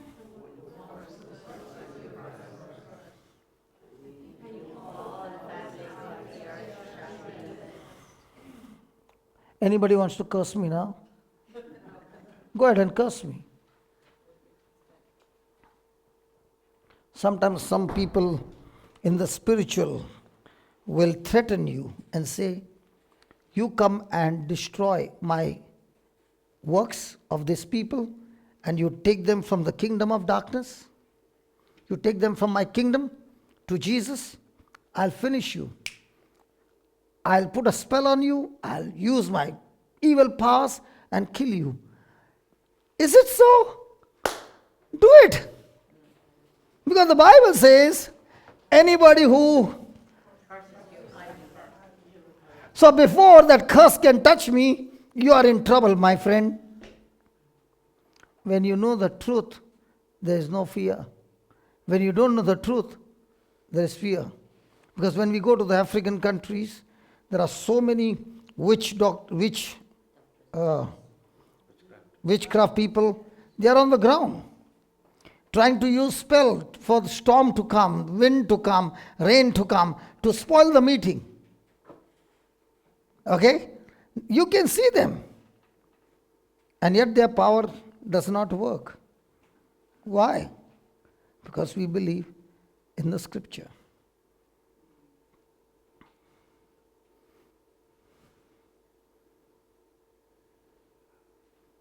Yes. That's the Old Testament. Correct. And the New Testament is Christ on the cross who says, Father, forgive them. Now, I'll come back. I'll come back. Now, I will curse those who curse you. That curse which has come upon a person can be cancelled when I choose to forgive him.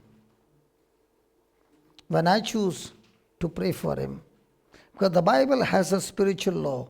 What you sow, you shall surely reap. And I have now legal right. Because you came and cursed me. Now it's my turn to respond. But instead of me cursing you, I not only forgive you, I plead to God and I pray for you. The curse is cancelled from your life.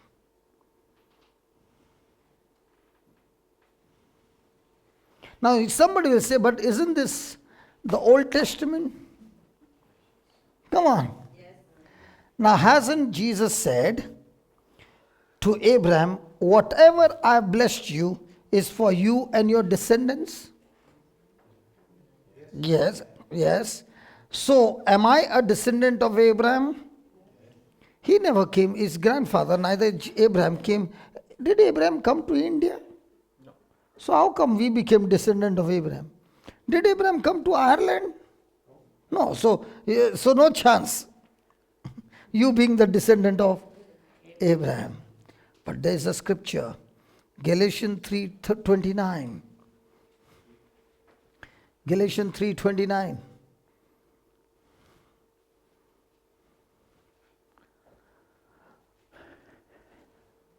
Please read it. And if you belong to Christ,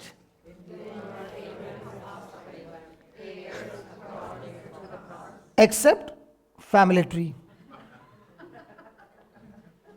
you are heirs according to the promise, but along with your family tree.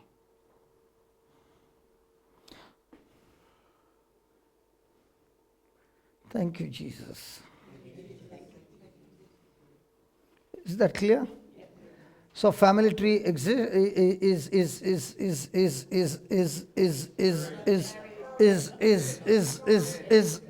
or was or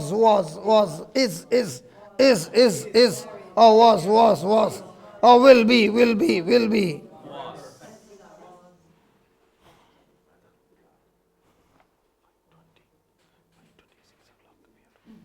Yeah, I could not talk what I wanted. Now it's become, I don't know where I'm going. Ask me one more question.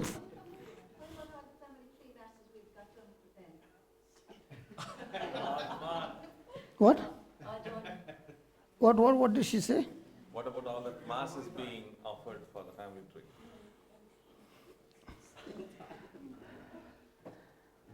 I don't know about others.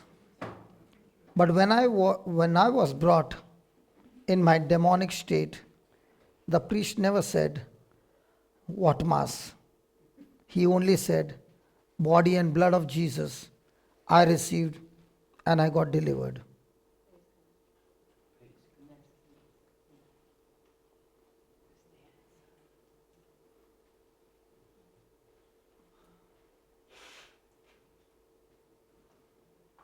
And when I believe That's the body of Christ, blood of Christ. Satan's works cannot work.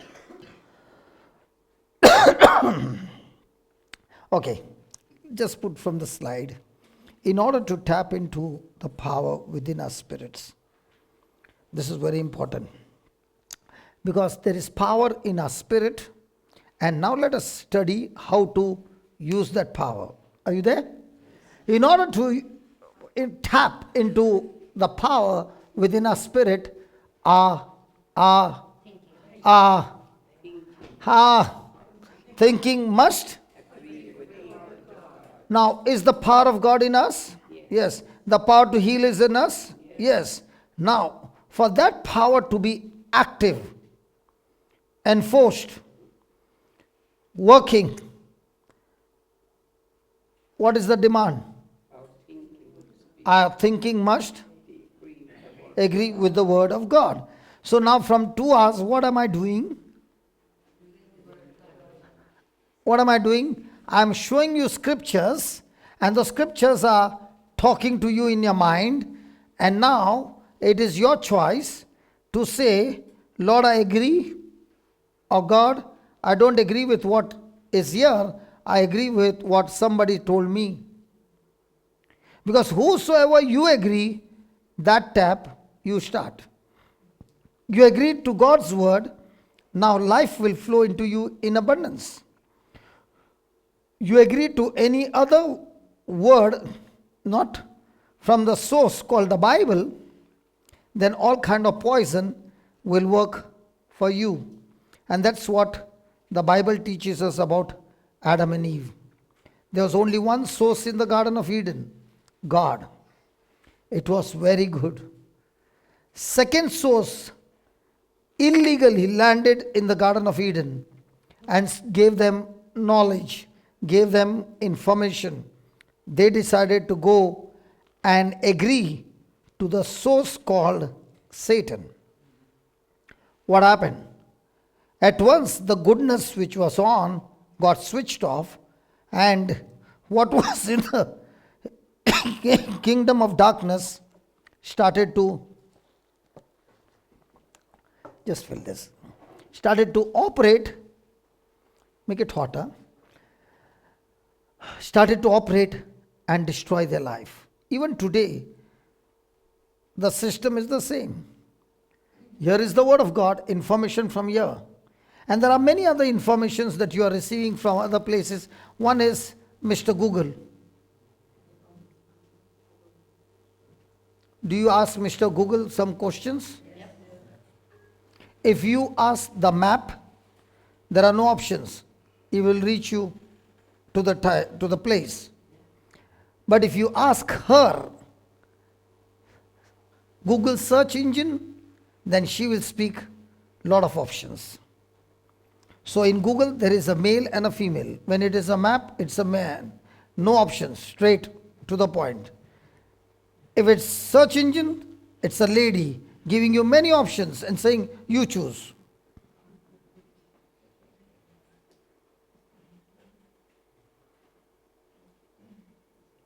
All my sisters are saying, let the class get over, then we will see you. Just a joke, yaar. Irish culture, they don't joke.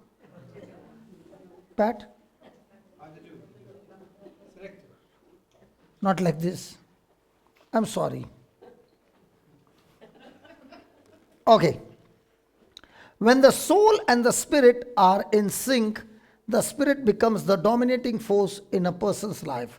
Soul and a spirit. Okay. Let's say a person has got deaf ear. Okay? The power to heal the deaf ear is in him. Come on. Now, what is the soul going to tell the person? Go to the doctor, he will operate you, and then you can get your healing. The same person comes to Bible study, and now he's studying the Word of God, and there he comes to know that God has given us power and authority to trample down snakes and scorpions and to overcome all the powers of the enemy. There he begins to learn, in my name they shall cast out demons. So now the scriptures have challenged the person to change his thinking. And now he makes a decision. I will do what the Bible says. If Jesus put his fingers in the ears and said, be open, deaf spirit, come out. And the man's ears were open. So the soul says, let me sync with the word of God. Let me agree with the word of God. Whenever your mind agrees to the word of God, now the power which is in the spirit will begin to activate and manifest in our life. So a person who has not opened the Bible and doesn't know the Bible, his well that springs forth everlasting eternal life, that well is not only closed, it is welded, never to be used.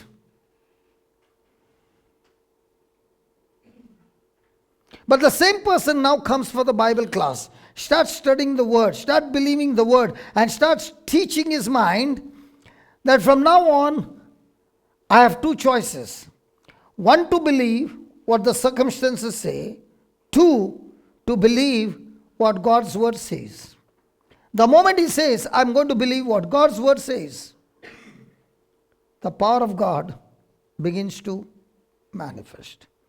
A quick question to all of us. Which one do we agree? What the problems we see, or the word of God that speaks about how to kill that problem? That's where your focus is. Good. Hallelujah. Lovely. Might be it is there now, but when you started, it was not there. And then, as the word, you began to listen and listen and listen, you began to realize, oh my God, I need to agree in so many matters, and I'm living a life based on sight. And now when you began to change your thinking, what happened? Your life got changed. After 3 months or 4 months, when people are looking at you, they're saying, hey, how come you look so different? There's something changed about you. There's no makeup, but now you look all charged up, all smiling, all good colors without the colors. You look so beautiful. There is some glory on you. Why? Because you agreed with his word. And when you agree with his word, now you're all the time peaceful. The situation is the same, but your response has changed. Now they don't find you all the time worried. Now they find you all the time speaking faith, faith, faith, faith, faith, faith. Is it right? How many of you want to be manifesting in good health? Everybody. How many of you want always good things to come into your life? How many of you want prosperity and success? Everybody.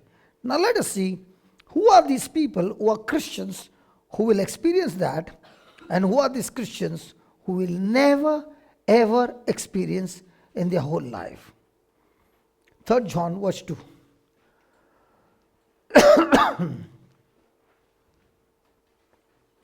Please read it.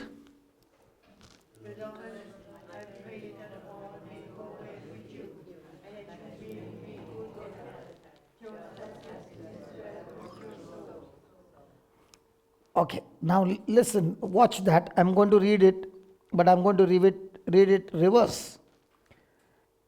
If your soul is not well, then nothing will go well with you, and you will be in bad health. So for me to be always in good health, for all the good things to happen in my life, what do I need? My soul has to be in good condition. Now remember, my soul is the one who thinks, feels, and chooses. The first thing, thinking. Is my soul all the time thinking about the kingdom or about my family?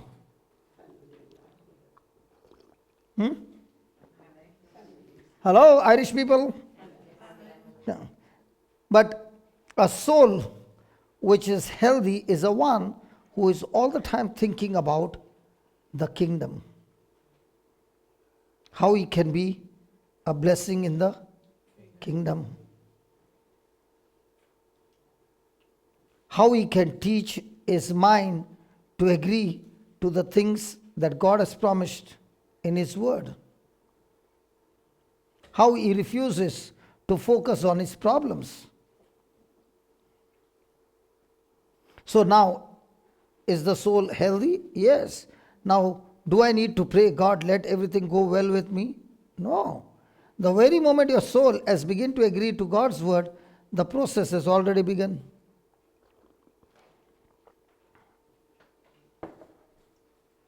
Amen? Yeah, put that slide. Yes. Okay. Next.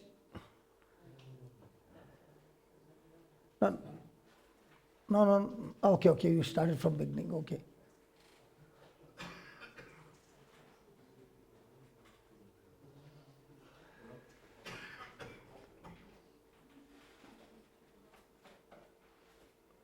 No, you went down, brother.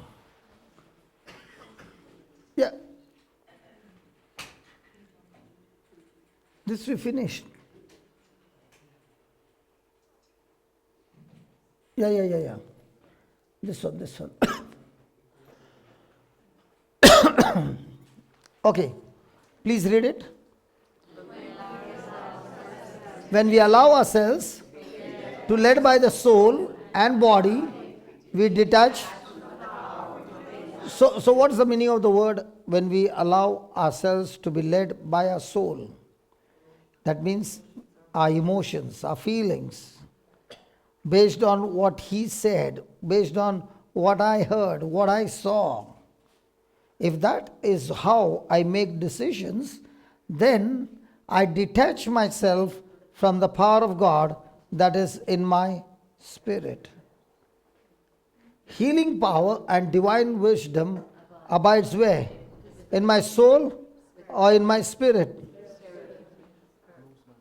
Huh? You did not click only?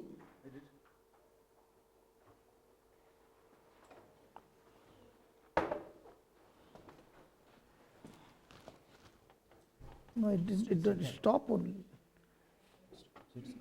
It's recording, yeah. Because of that, yeah. Hallelujah. It's recording. Hallelujah.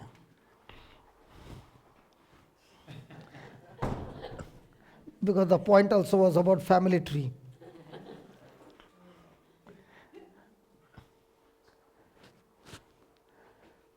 So my question to you is, do I need more power, or is the power there in my spirit?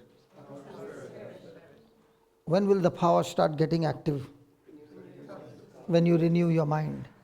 Renew your mind to what? Now that small book that we have given, what is that small book? Full of prayer or scriptures? So why do you think the scriptures are given? For me to change my thinking. So do I need to learn it by heart? Yes. Because if I don't learn it by heart, then I will not remember it.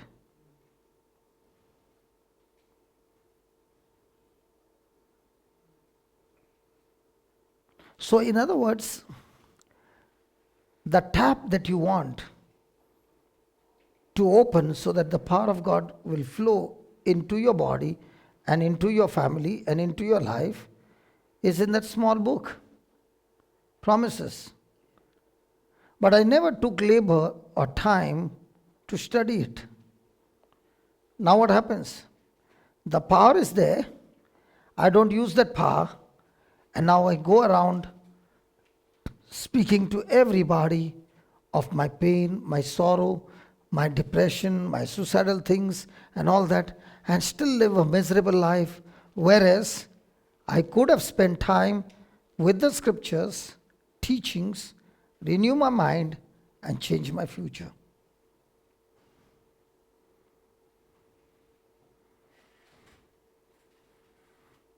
Imagine how much God loves us that He does not give us power later on.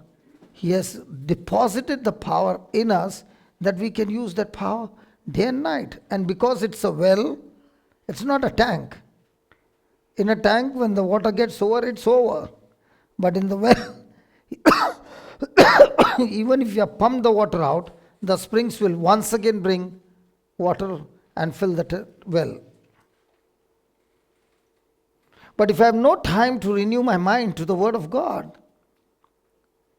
the power to heal you is there, but you will never ever be able to tap that power in your life. Amen? Amen. Next, how to battle. The battle is in keeping the mind, that is ultimately the soul, in agreement with the Word of God. So what's the battle? The battle is not what can I get from God. The battle is not to fight against Satan.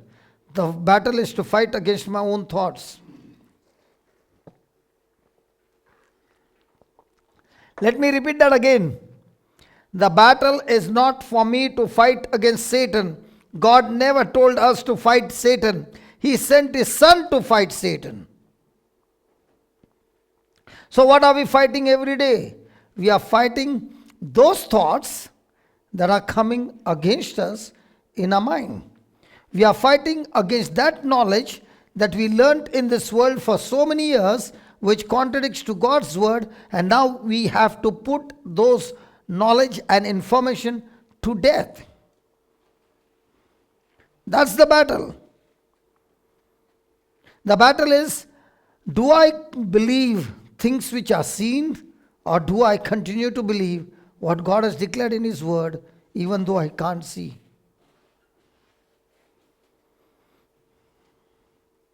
So will everybody be able to open the tap? Is it available? Yes. But will everybody open the tap? No. Who are the ones who will open? Who are the ones who will open? The ones who agree to the Word of God. Then you went down. Slowly. We often become distracted by the challenges and circumstances that arise in our lives. Agreed? Yes. The body and soul are affected by the senses. Correct? Yes. So when anything negative happens, which gets affected first? The body and the soul. Therefore, when we face a challenge, the body and soul try to dominate us. You must have heard the word of God here. And might be the teaching was the power of praise. How praise brought Jericho wall down. How praise gave Joseph the victory. So you have been listening to the topic on praise. And after you left, after 2 days, there was some misunderstanding with your spouse. And it has become a big friction. Now, when you are facing that situation, will you be praising God or will you be sitting and crying?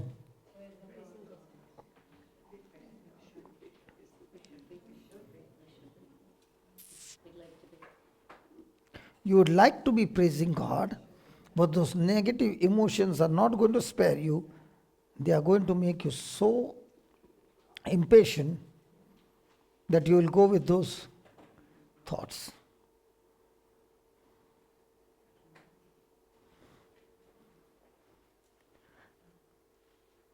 Then, next, the dominance of our soul and body causes us to be led by our senses instead of the Word of God.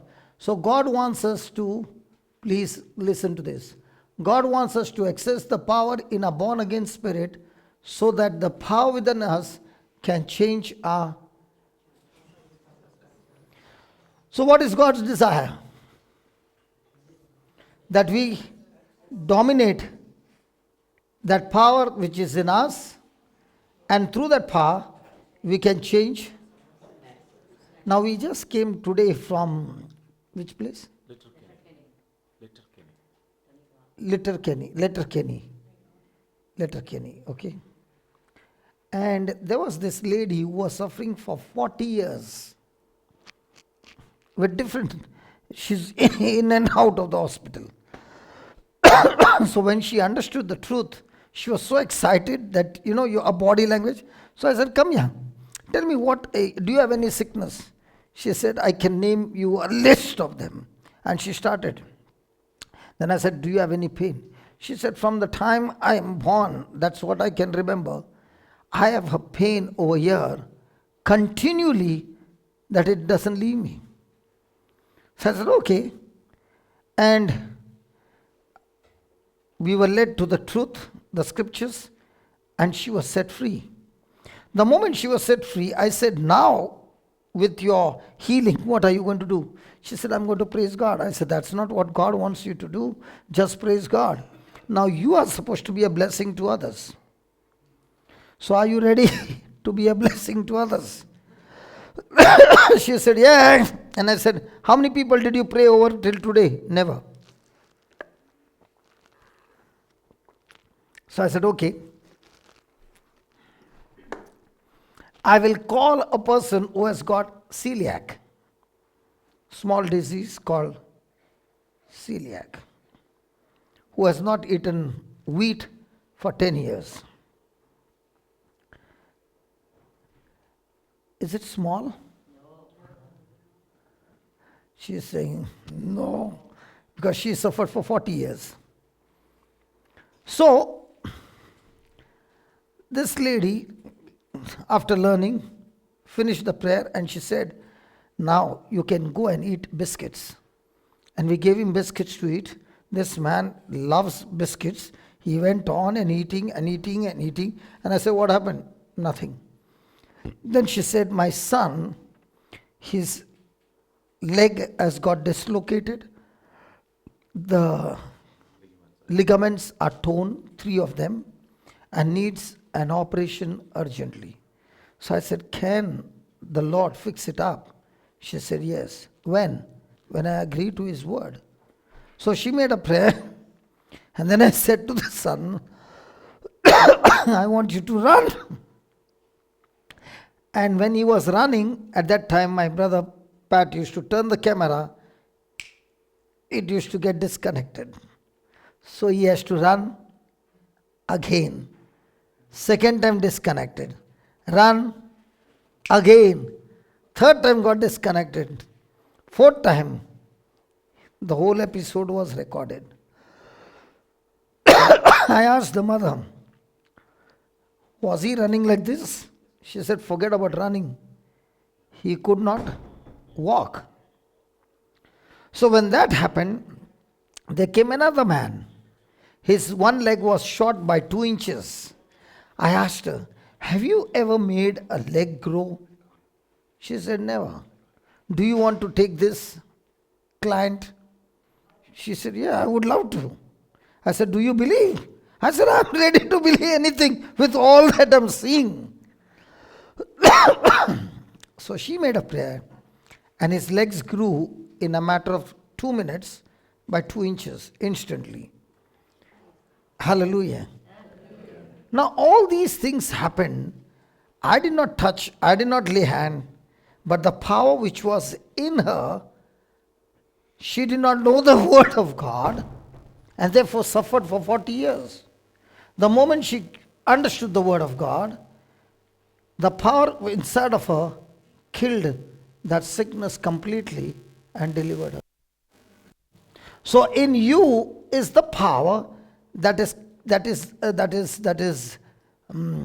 extremely strong to kill problems.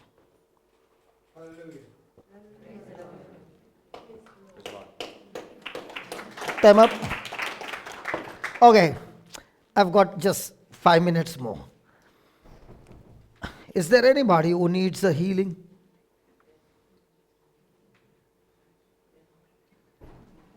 Come, brother.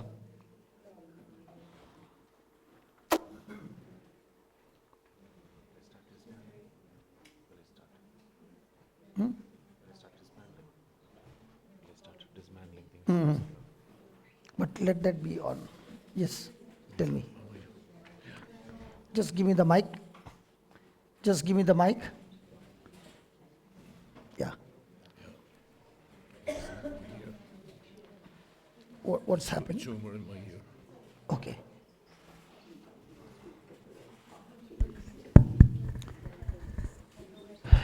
Okay, you can face them. Yeah, tell us. Yeah. Yeah. For me, I have a tumor in my ear. Pat, you can see it bleeding. Yes, yes. Oh, yeah. Okay. Tell us more. I had an operation on it. The operation wasn't successful. Going through chemo at the moment. It's stabilized, but it's still there. Like, you don't. Okay. Now, did you hear this, brother? And you can even see the blood oozing out of his ear. He has got a tumor. Now, is it physical? Yes. Can you feel the pain? Yes. Now, what does the Bible say about something that is physical coming to kill you?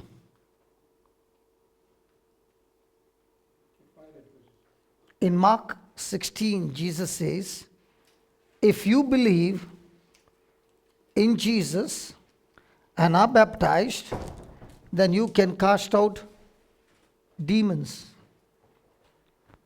You can cast out demons. When you lay hands on the sick, they shall recover. Not healed, recover. Recover is a process. Now, my question to you is, do you choose to agree that you have the power to cast out demons in Jesus' name? Yeah. You have the power to lay hands on yourself and kill that cancer, that tumor. You have been given the power to speak to the mountain. Are you following? Yeah. Today's what date? 4th. I'm there up to the 15th. Okay? Before the 15th, we meet and you will say, brother, all that which is there swelling, it has all got shrunk in these 10 days and you will see the result. Can we make a deal? Now, one condition. The power to heal you is not coming from outside, but the power is inside. Now, for this power to be actively working in you, you must use your images based on the Word of God. Now, was Jesus' body wounded? Yeah. So, what were the wounds on his face? The Bible says on his face, his wounds were so intense that his face was marred beyond human appearance. Okay? So now you must close your eyes and spend time. Okay? I'm going to pray, but after I go from here, close your eyes and meditate and see with your eyes that Jesus' ears are oozing blood because the Roman soldiers have beaten up his face, and everywhere there is blood coming out of his mouth, blood coming out of his ears, his face is swollen and all that. Now when you imagine those things and you say, Jesus, I see the tumor in my body, I can see the tumor in your face. And I see your good health you have transferred to me. That's what the Bible says. And that's the truth. Now when I spoke this, the power of God got activated in you. And it has already started killing that tumor.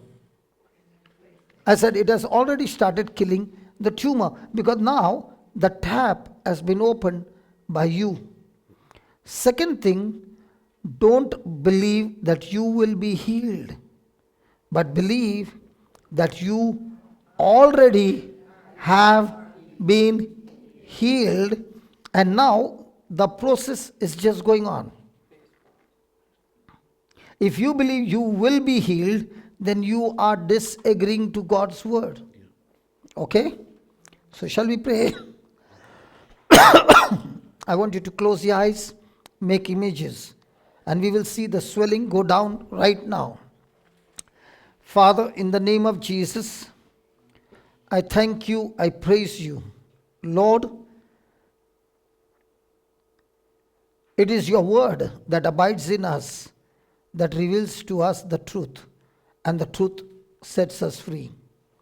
Heavenly Father, in the name of Jesus, as I touch my brother, I am talking to the tumor in his ear, in his body, that extra growth in his body.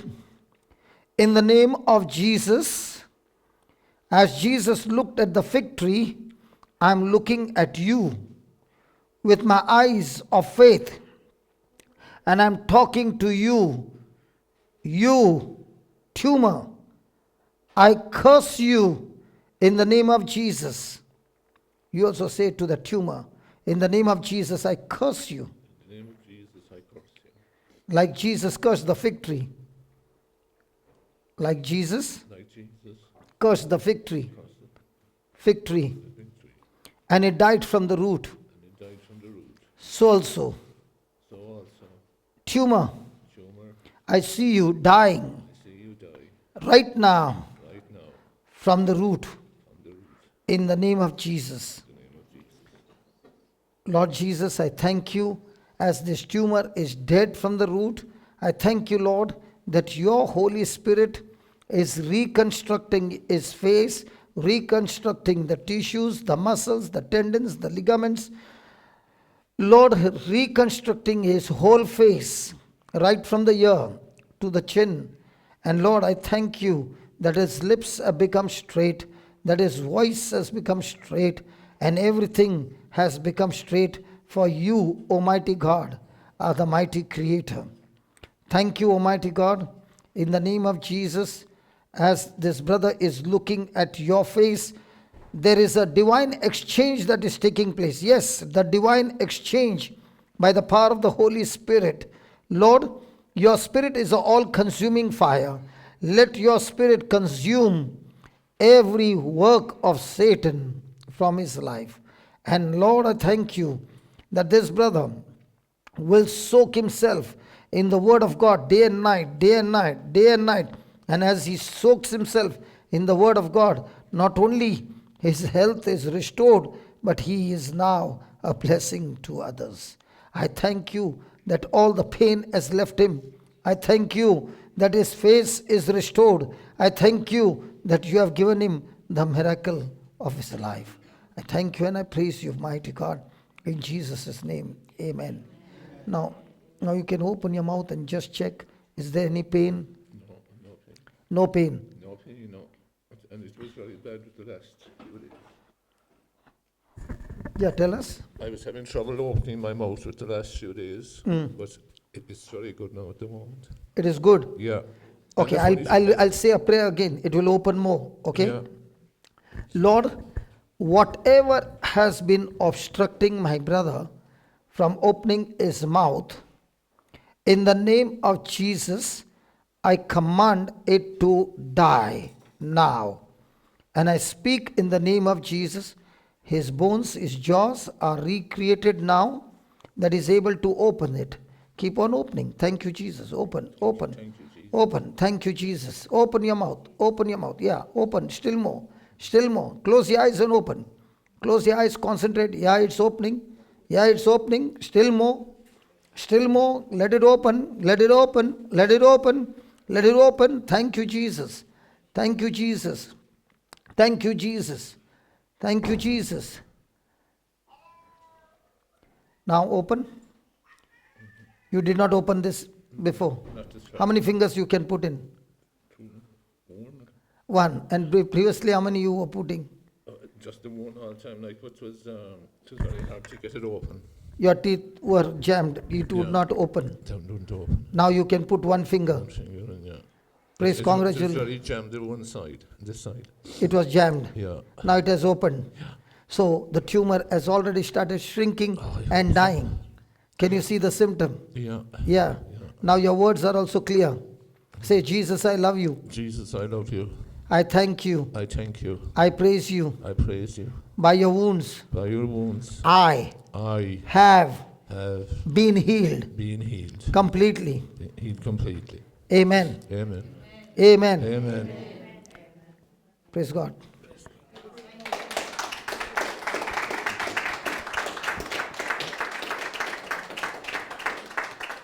Hallelujah.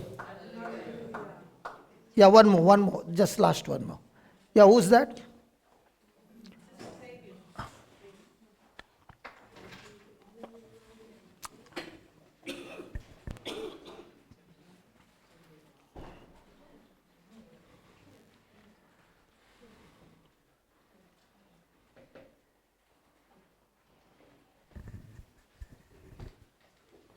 Yeah, tell us.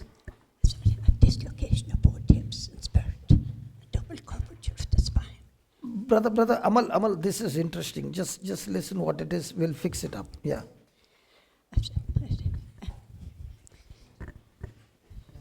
Both hips out of place in spirit, and double curvature of the spine. My voice has gone a bit at the moment. Okay. So your bones of the spine are curved, and we are going to pray for them to be made straight. And that is the reason your voice is gone. That's the reason the voice go.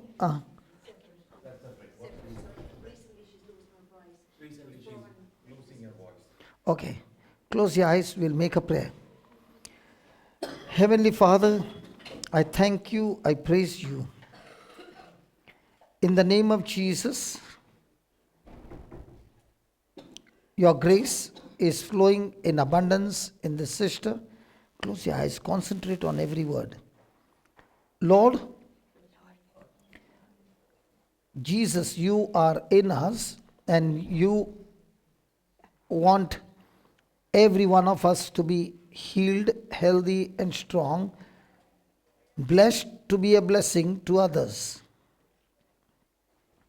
Lord Jesus, in your name, I am talking to the bones in a skull, in the vertebrae, the spine, the lower back, the pelvic bones.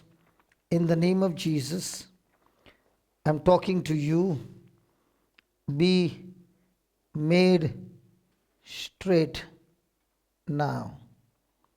Now, go back to your original position. Now,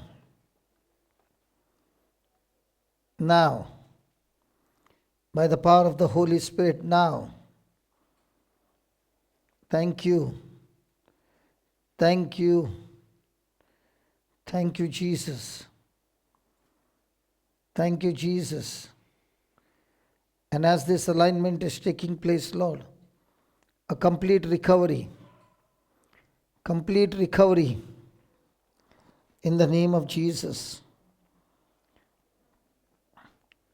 And as these bones are being recovered, I speak to the sound in the throat. Be completely restored. Be restored. Be restored. In the name of Jesus, restored. Thank you, Jesus. Be restored. Thank you, Jesus.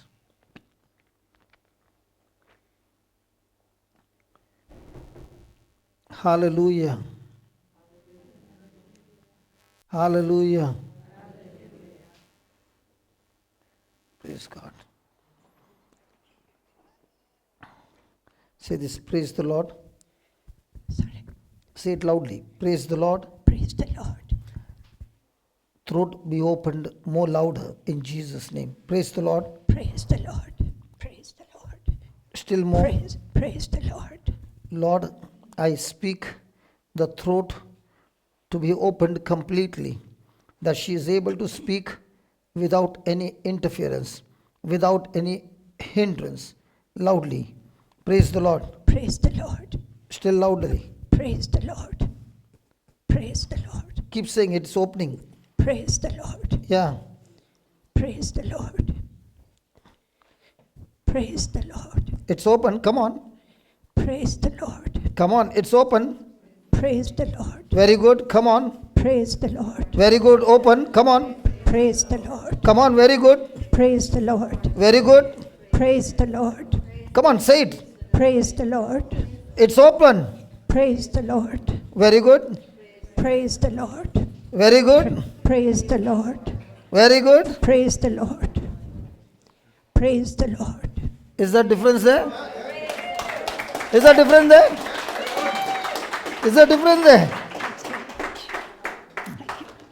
Now listen. Just as this sound got opened and it's not going out again, in the same way your back has got completely made straight in the name of Jesus.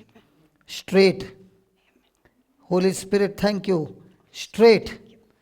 All the bones straight in their right position. In Jesus' name. Amen. Was that good? Hallelujah. Hallelujah. So now we have to go to the next place.